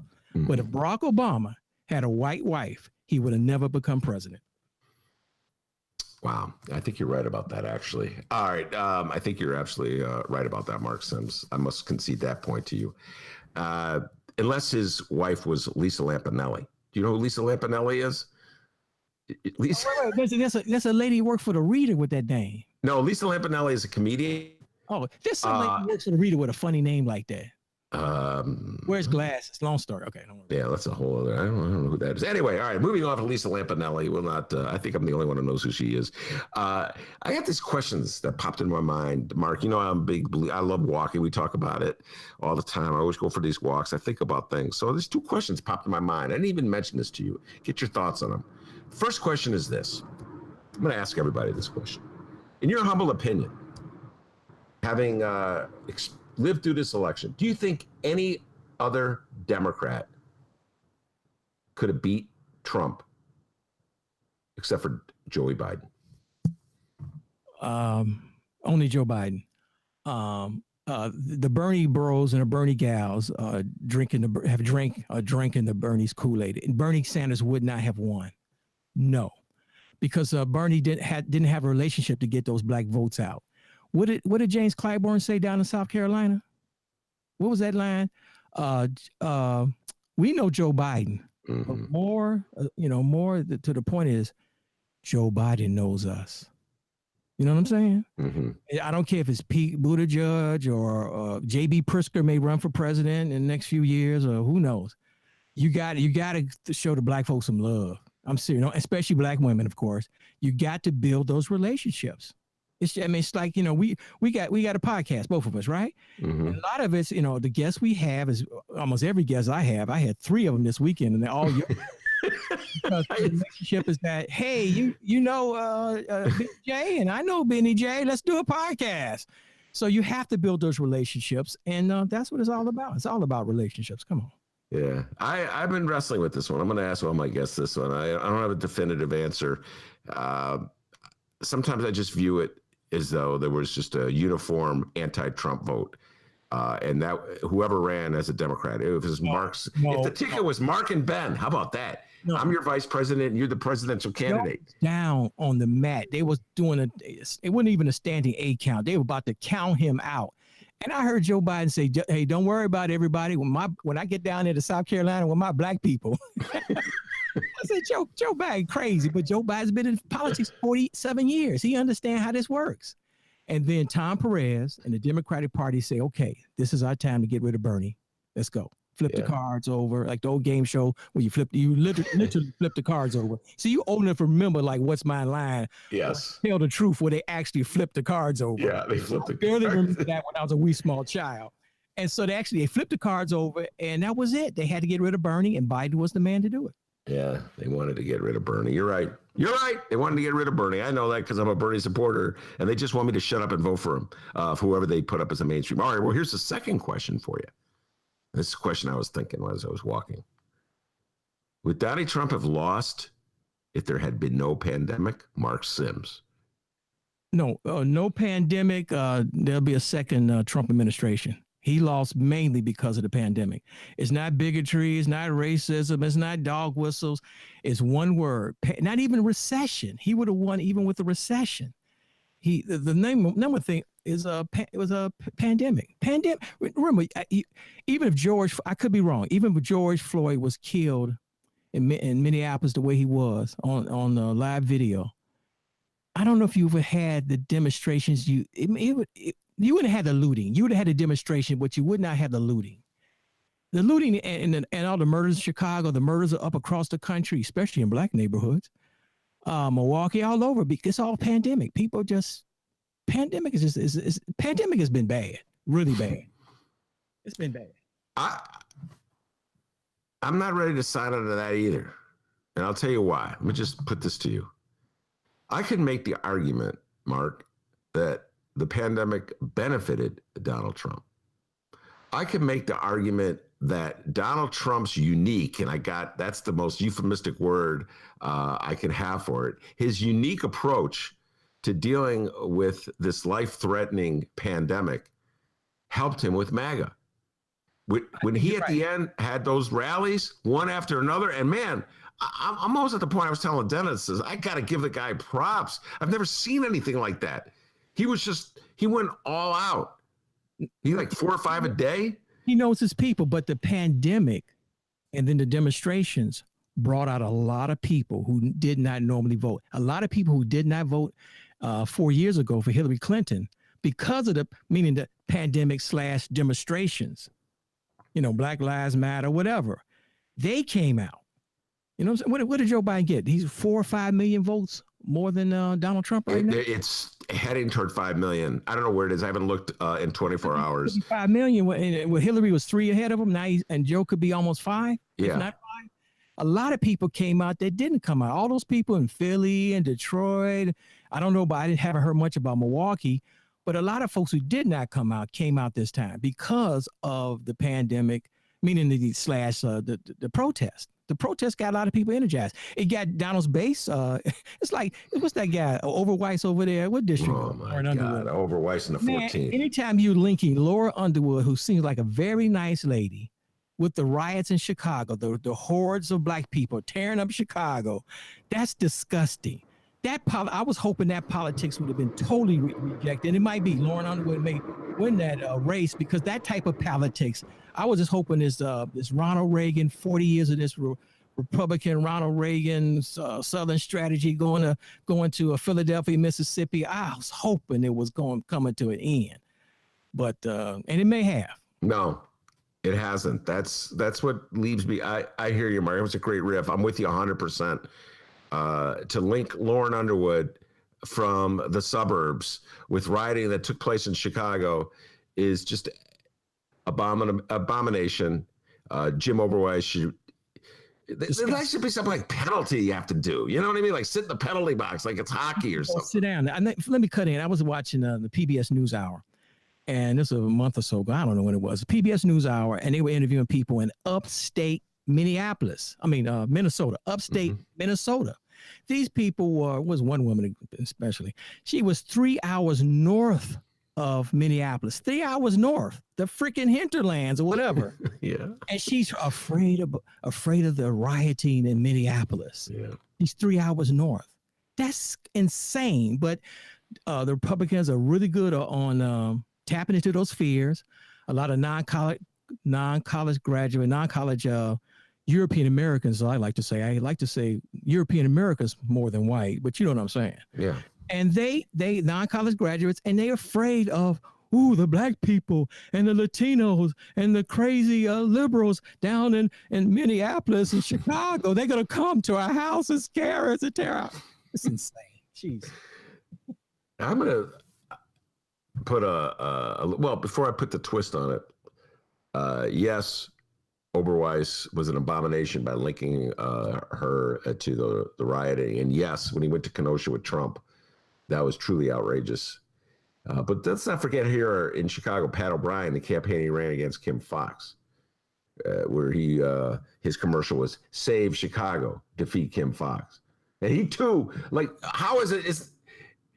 It's a stretch to blame Kim Foxx for the rioting. So ultimately, Mark Sims, we haven't come that far from Ronald Reagan going down to Mississippi to give a speech announcing his presidential campaign and talking about state rights in the area where 3 civil rights workers were killed back in 1964 for trying to sign up black voters. We haven't come that far. In fact, I think in some ways we've done a circle.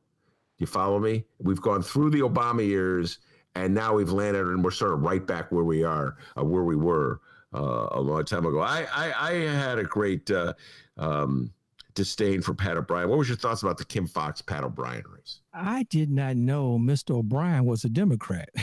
I mean, during the campaign, they said, so he did that Bernie Epton thing, didn't he? Yes, he did. And most of this town don't even know, people because of their age, they don't even know who Bernie Epton is or was. Yeah. Well, I'll just briefly educate you. He was the Republican who happened to be on the ballot when Harold Washington won the Democratic primary for mayor in 1983. And white people in Chicago who've been Democrats their whole lives woke up and voted for Bernie. I'm sure it's just a coincidence. You know, Mark that Harold Washington was a black man. I'm looking at Dennis on the video here. Dennis, you should have been documentary. But when I was doing, especially when I was driving Uber, I would drive by the old Conrad Hilton. And the number one thing I would always say to people from out of town that have been to Chicago, I say, is this the Conrad Hilton? This is Grant Park. This is where the riots were in 1968. I was in, kindergarten, first grade. I don't remember much. And I said, of course, the old amphitheater was where the convention was held and blah, blah, blah, blah, blah. And most people could not care. I understand because they're, 50 years younger than me, whatever. I don't know. And then, of course, I would drive people to the near west side, the gentrifying near west side, not far from the United Center. Is you can walk from the spot where the United Center is to the spot where Mark Clark and Fred Hampton was assassinated, which they talked about in the movie too. They were assassinated. And I would tell young people, I say, man, this is right down the streets where Mark Clark and Fred Hampton were killed. And of course, then they could not care. This is why you have people vote, even young people vote for Mr. O'Brien over Kim Foxx, because they really don't know. And Mr. O'Brien and Donald Trump and everybody else, they play on those fears and that ignorance. Yeah, and the slogan that Bernie Epton adopted was vote for Bernie Epton before it's too late. Oh, hint, hint. That's real subtle. And Pat O'Brien's was save Chicago, defeat Kim Foxx. Yeah, you're right. A disgraceful campaign by Pat O'Brien. And I was happy for that reason that Kim Foxx won. Now, one of your favorite themes, love to get your thoughts about this, is I've been apologizing for voters, for shaming voters. I've been vowing not to shame voters. But Mark Sims is a big believer in voter shaming. He's been shaming voters for years. So when you take a look at the fair tax going down, an initiative that probably would have helped the vast majority of people in Chicago, including many who voted for it. What's your attitude about the voters in the state of Illinois, Mark Sims? I'm shocked, but I do understand. I forgot, Dennis probably has the paper in front of me. I don't have it, the Alden Lowry piece. I think they said the people who voted for the fair tax was less than the people voted for Biden. And hey, what I'm trying to say is this: when I went to vote from home, because I voted from home, I voted October 3rd from home, and I couldn't find a fair tax because I'm looking at the damn ballot. I'm looking for freaking fair tax. I called some elected officials. I called 3 or 4 people. I said, where's the damn fair tax on the ballot? I'm looking at it, right? And they say, food is on the front page. I say, where? And so, because I'm looking for fair tax, they got this legal ease and Lloyd and Road and because most of the initiatives and amendments, whatever, they in the back of the ballot. So I went to the back of the ballot. It wasn't there, it was in the front. So I was confused. There's probably 10%, could be the margin that made the difference. 10% of the voters, I don't have the numbers in front of me, that did not vote for the fair tax because they couldn't find the damn fair tax. Yeah. Or if they did find it, didn't know what it meant, so just voted no. Or they just left it alone. They said, I don't even know what that means. You know, yeah, it's legal ease or something. So that was a big part of it. But you know, then again, downstaters and Ken Griffin's $50 million, helped out. Well, tax. That means they're gonna tax me. Monroe Anderson had the great line last week when he said they're coming for Ken Griffin and the billionaires first, but they're gonna come for you second. Yes. Which is, I mean, they can raise taxes at any time. They can tax your Social Security at any time. So why are you so afraid? And I would tell people, if you're so afraid of taxes, move to Tennessee. Please move to Texas. And eventually we'll turn those states into blue states and we'll tax your behind down there. That's my theory. That's the thing I've been advocating. Democrats, you want to take control of the Senate. Democrats, you want to remove the Electoral College. It's a problem right now. Start moving people out of California down to Texas. It is over. I mentioned that to a couple of friends of mine this weekend who were in town visiting, very wise, astute political practitiontioners. And they were like, they laughed because they thought I was joking. I'm like, no, I'm not joking. But it's going to happen because I think some of the demographers already projected that, I forgot the numbers, either 75% of the country is a big number. 75% of the country, something ridiculous, going to live in just like 15 states. And people used to move to the Sun Belt when I was a kid because they had Central Air down there, Central Air, right? Mm-hmm. And so people moving to the Sun Belt is going to continue, which is fine. For us to have population here, there's 7 billion people on the planet Earth. All you gotta do is bring some people over here from the other parts of the Earth and fill up these Rust Belt cities like Chicago, which is fine. But a lot of people are going to be living in the Sun Belt. And guess what they're going to do down there? Hopefully have some sense, tax the hell out the people in the Sun Belt. All right. Fair tax failed. Pritzker's been a little grumpy lately, as Dennis points out, because he's going to. Pritzker's smart. See, Pritzker went to private schools, and a lot of some of these left-wing liberals I hear on the TV and the radio, they're really smart, and they have to talk to regular people. People who didn't get a college degree, dropped out of high school. I mean, just regular non-college people like myself to explain to us that these policies in our best interest. I'm talking about people that don't get it, right? I get it. I don't have a college degree, but I get it.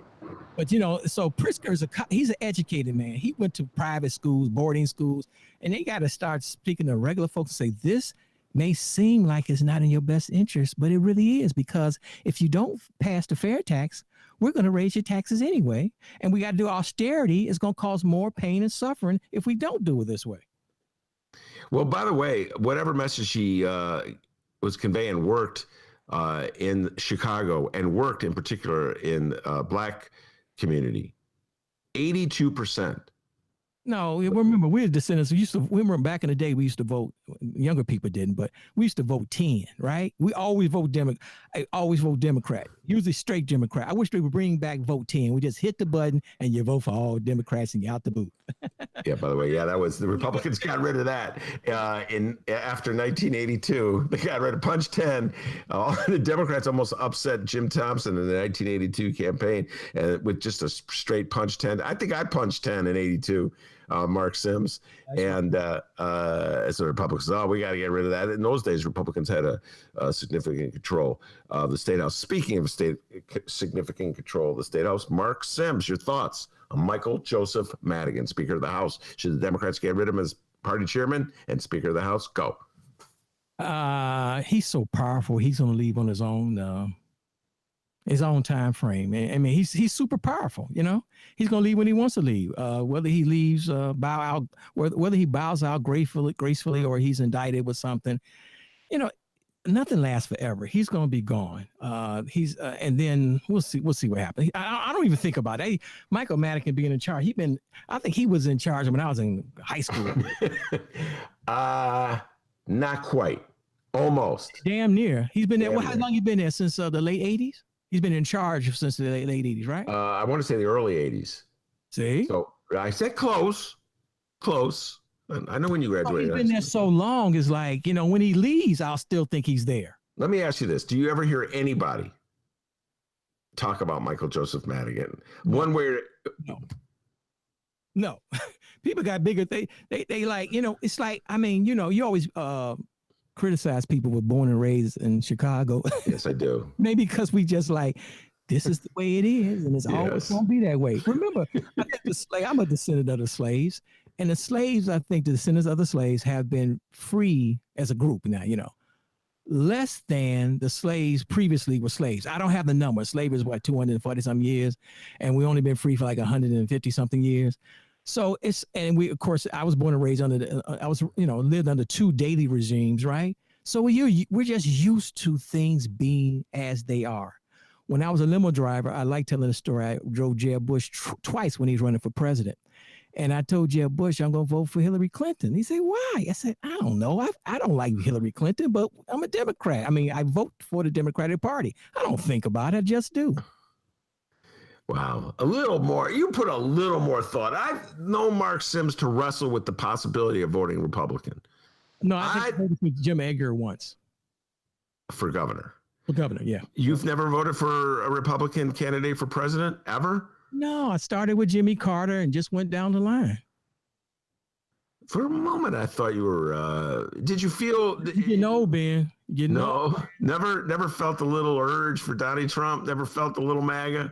Bush, not Ronald Reagan. No way. No Bush 1, no Bush 2. Who was else in between them two? I don't know. What about Donald Trump? Did you ever feel this like an inkling? No, I like Donald Trump, his persona, like a lot of black men. They like that. See, people, hey, what did I like quoting Clinton, Bill Clinton, former President Bill Clinton. He says that people when they be fearful and stuff and scared, they want somebody wrong and strong versus weak and right. So I used to like that strength, that persona. I bought into the whole Trump thing. And then when he had the TV show, he jumped the shark with me because the black guy was finally going to win. It's always the black guys always get kicked off these reality shows. Black woman, black man, everybody gang up on the black person, woman or man, get him out the show, right? That's how it goes, right? And so the black guy was won, right? But he had the runner up was a blonde white woman, a beautiful blonde white woman. So Donald Trump turned to the beautiful blonde white woman and said, you know, I wish I could have two winners, right? I wish I could have two winners. He just couldn't let the black man have his day, right? He just couldn't let the black man win outright. And I was through with Donald Trump, man. He jumped the shark. And after he did that on the Apprentice TV show, what was the old man's name, Dennis? I forgot. Oh, he had the old man, Fred or something, and he had the young woman, blonde, of course, beautiful blonde, Carolyn. They were the side people helping him, right? Remember that? And Carolyn, the beautiful blonde, was getting so popular.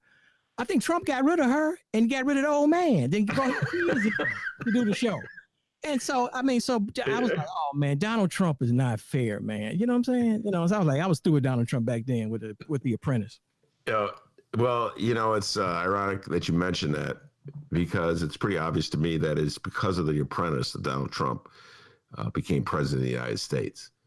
So thank you for nothing, NBC, for putting him in that position where he just was in everybody's living room. And you were one of the few people, apparently, Mark, who turned against him from that show. A lot of people came away with the notion, well, what a brilliant businessman, even though, as we subsequently learned, he was up to his eyeballs in debt, and was successful largely because he convinced otherwise intelligent people to continue to lend him money or forgive him. But a lot of people, Ben, they never seen a billionaire. I've been fortunate to meet billionaires, right? And billionaires look like Dennis, look like Marc, look like Benny J. You know what I'm saying? They're just regular people. So people think of billionaires like Donald Trump. Most billionaires are they low key regular people. You would even never know they were billionaires unless somebody told you. Wait, which billionaires have you met? What's the guy who runs the Dallas Mavericks? What's that guy named? Mark Cuban. Wayne Heinzinger, and a few other ones. I found out they were billionaires after I looked their names up. It's unbelievable. And then it's regular people. You know what I'm saying? All right, very good, Mark. So Mark, when do you think Donald Trump will make his concession? Ever? It's just you know what? It could be distasteful. Who was the guy who just left the not the Joint Chiefs, the military secretary, whatever that guy name, when he just got fired or he left on his own? No, he just got Esper. He just got fired. Yeah. Esper says something like, "Whoever replaces me for these next 2 months is going to be a yes man," and hope God helps us all, because I hope Donald Trump just I hope he doesn't like drop a bomb or start some war or some stupidity.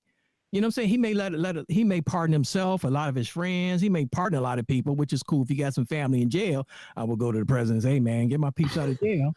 That's what you do now.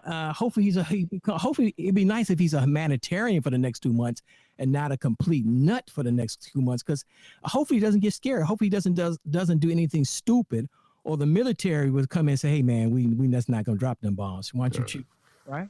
I hope that is the case. All right, let's end this on a positive level. Tell folks about your recent interviews, where they can get them and all that good stuff. And next time I come on your fine show, I'm going to talk about education. That's because we're going to get rid of Betsy DeVos, and Jill Biden is a college professor, and hopefully we're going to improve education in Chicago and other places around the world. But I had Atiba Buchanan. That's your friend, Atiba Buchanan, David Seaton, and Adolfo Mongodron. I can't say his name. I said it really good on the show because I had I was telling when I have people on the show, I have on the show do a pre-interview. I said, "Hi," I said, "Adolfo, man, how you pronounce that name right, man?" So when we start the show, I can do it. But your guests are wonderful people. I like to have them on the show, and we're really concerned about moving this country forward. It's moving forward, like Kamala Harris being vice president. It's a move forward. Barack Obama's. We're moving forward. It was a time that it was all, when I was a kid, it was all white men running this. The mayor and the Cook County board and all these offices. Now you have a lot of black men, black women, and now soon you're gonna have a lot of Latina men, a lot of Latina women, Latino men, Latinx, all these terms that we didn't say when we was kids, right? I didn't even know these terms 5 years ago. And so things change. And I've seen the demographic changing, and I'm not threatened by it, but there are many Americans are threatened by it, and hopefully we help them. It's okay. The country's going to change. There's going to be all kind of people here. I remember when Barack Obama left the White House, I think in his final press conference, he says something to the fact that I'm here now, but there'll be a president sitting at this podium, standing at this podium, and you don't know what they are. You know what I'm saying? Which is good. When I was a kid, I was just a high yellow Negro. Now people see me and they say, "What are you?" You know what I'm saying? That's great. I may bring on if it works. I'm not gonna say, I can't tell the guests before they get on the show, but I want to talk about that because the things have changed so much in my lifetime. I had to soften up. I had to say, oh man, I had to understand there's a lot of interracial marriage. I had to deal with that. It's not selling your race out. When I was a kid, it wasn't as many Mexican people in this town. And now it is. It's okay. I'm not threatening like most black men. The Mexicans are taking over. The Mexicans taking over. So we all have to do some growing up, and I hope we will as a nation. All right, that's very well put. I've known Marc Sims for so long. I've known this man for so long. I remember him. OJ. Yeah, we won't go back in it. I softened up. I think OJ may have done it. Come on now. Come on, Marc Sims. When Marc and I are just talking among each other, just the two of us, Marc will be, of course he did it. What do you think, I'm stupid? I think I've evolved. I always say he didn't do it. If he did it, he had some help. Oh my God, that's part of that's the evolution. We have to evolve. Maybe OJ is guilty. I got to. Yeah, no. First, there's always a stop at his cousin. There's like, it's some people. Oh, I bet it was his cousin, but he was. His son did it, and you don't hear it from his son. Yeah. All those theories, but I'm saying we all have to evolve and soften up some of our positions. Yeah, that's good. That's good. All right. Yes.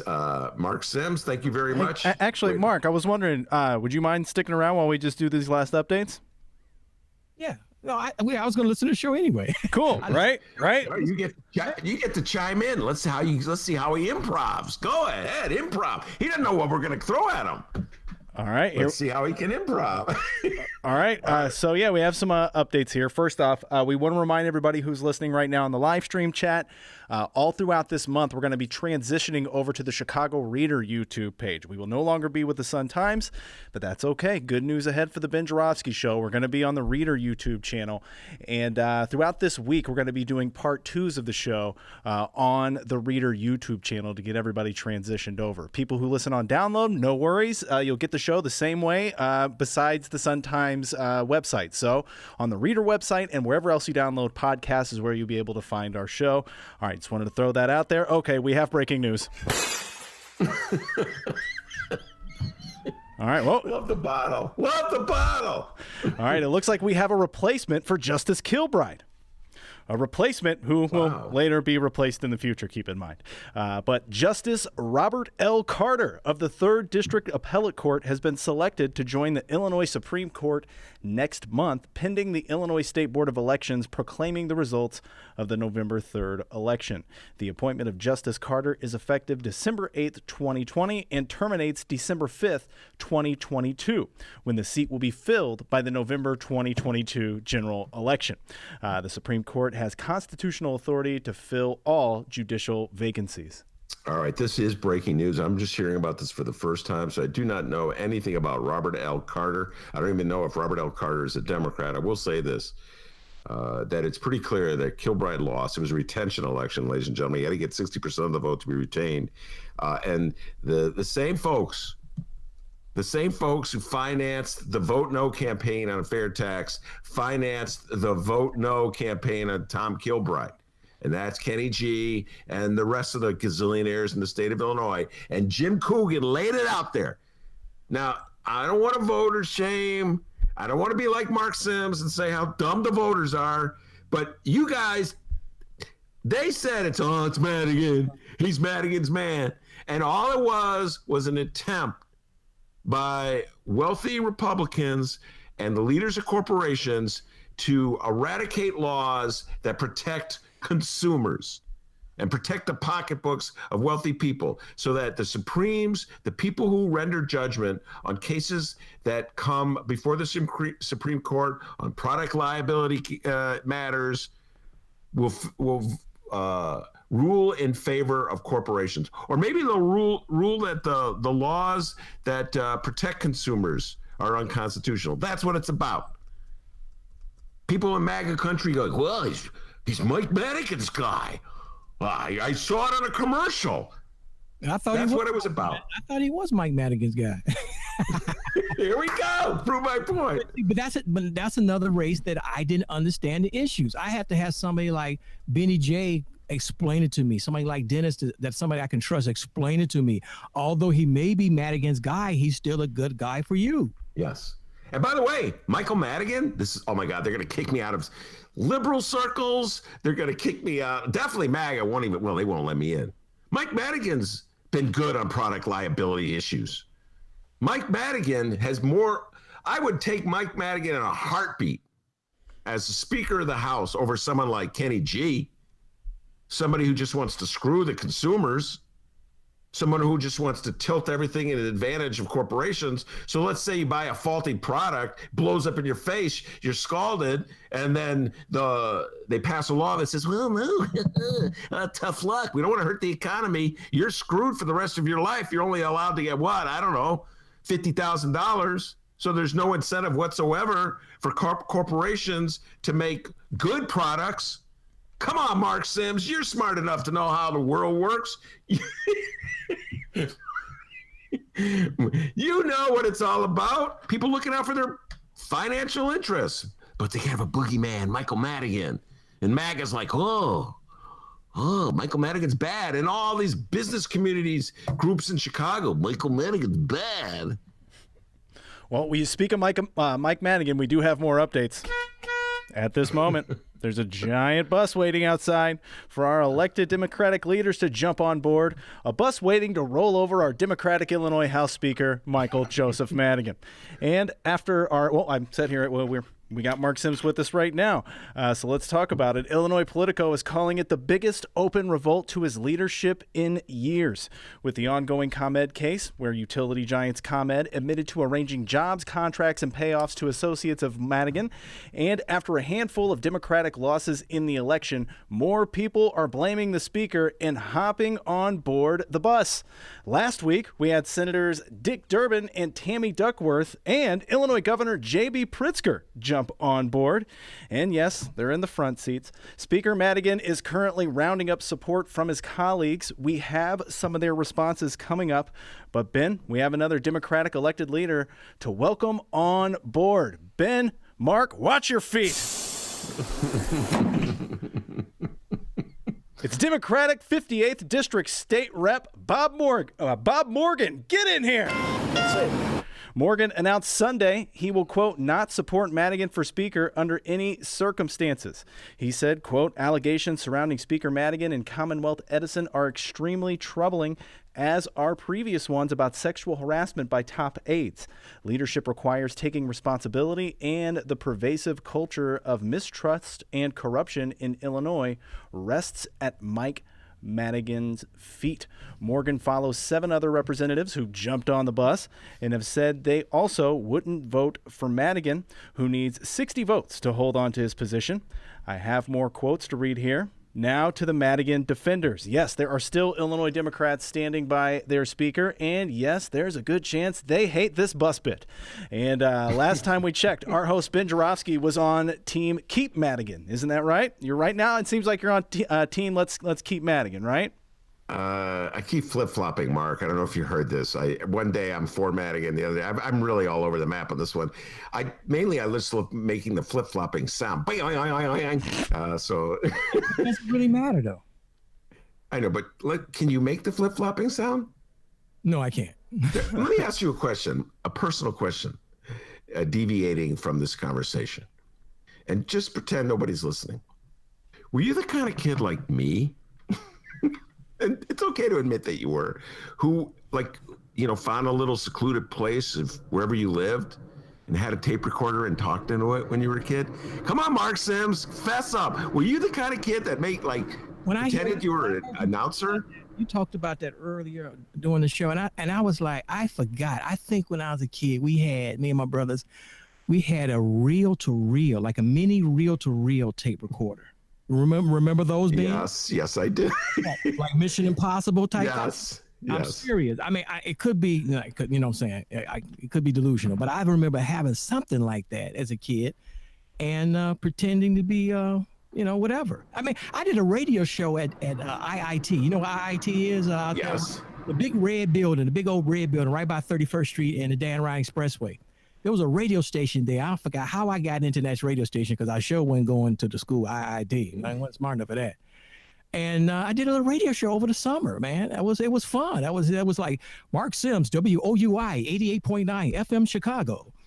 You got a good voice. Anyway, I play some records.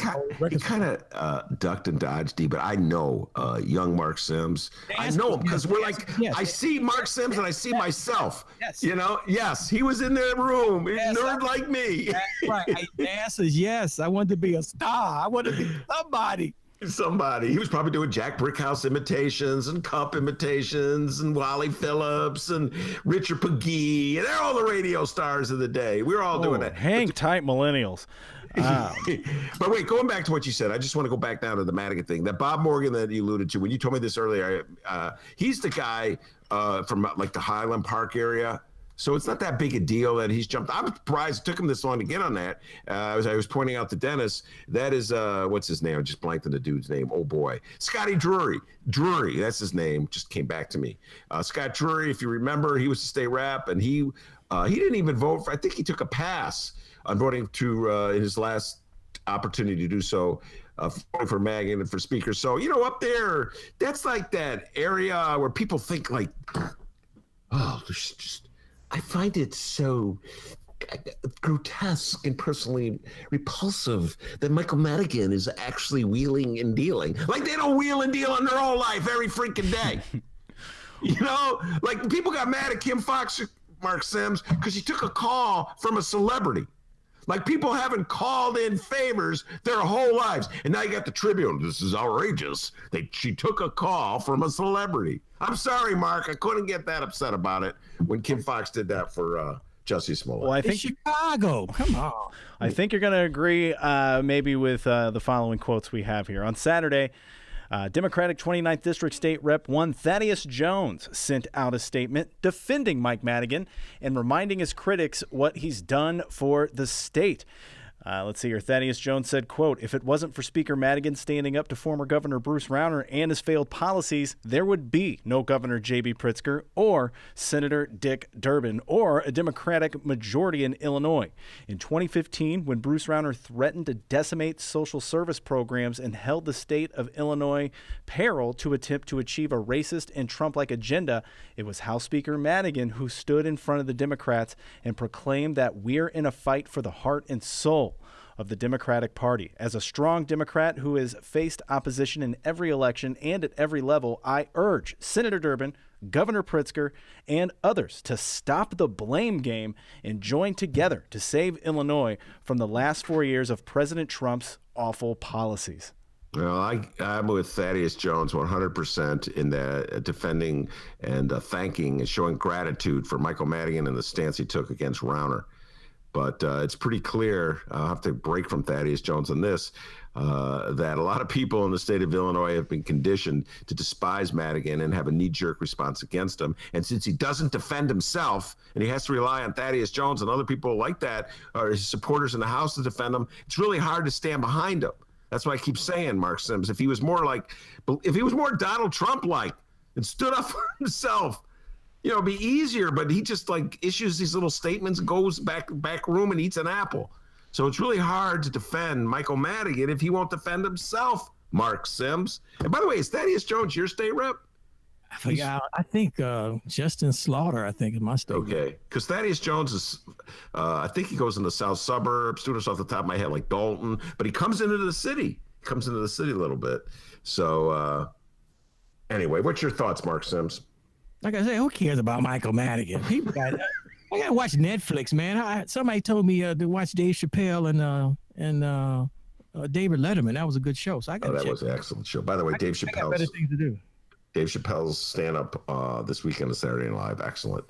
So, D, yeah, I'm. A lot of the things that Thaddeus Jones said reverberate with me, but ultimately, you got to look at the fact that Michael Madigan has successfully been turned into a caricature by Kenny G and Bruce Rauner and all their monies and millions. And if he's not going to fight that caricature, he's not going to stand up for himself, then I don't know why the Democrats should stand by him anymore. All right. Doesn't sound like you're jumping on the bus. You either, Mark Sims. But no, it'll be outside waiting.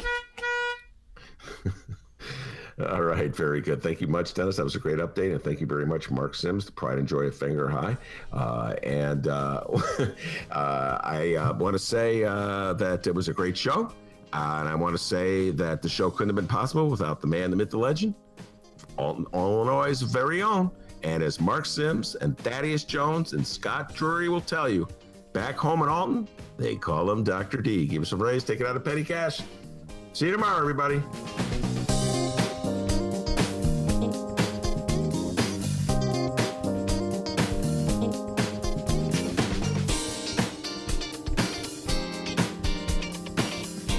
That is correct.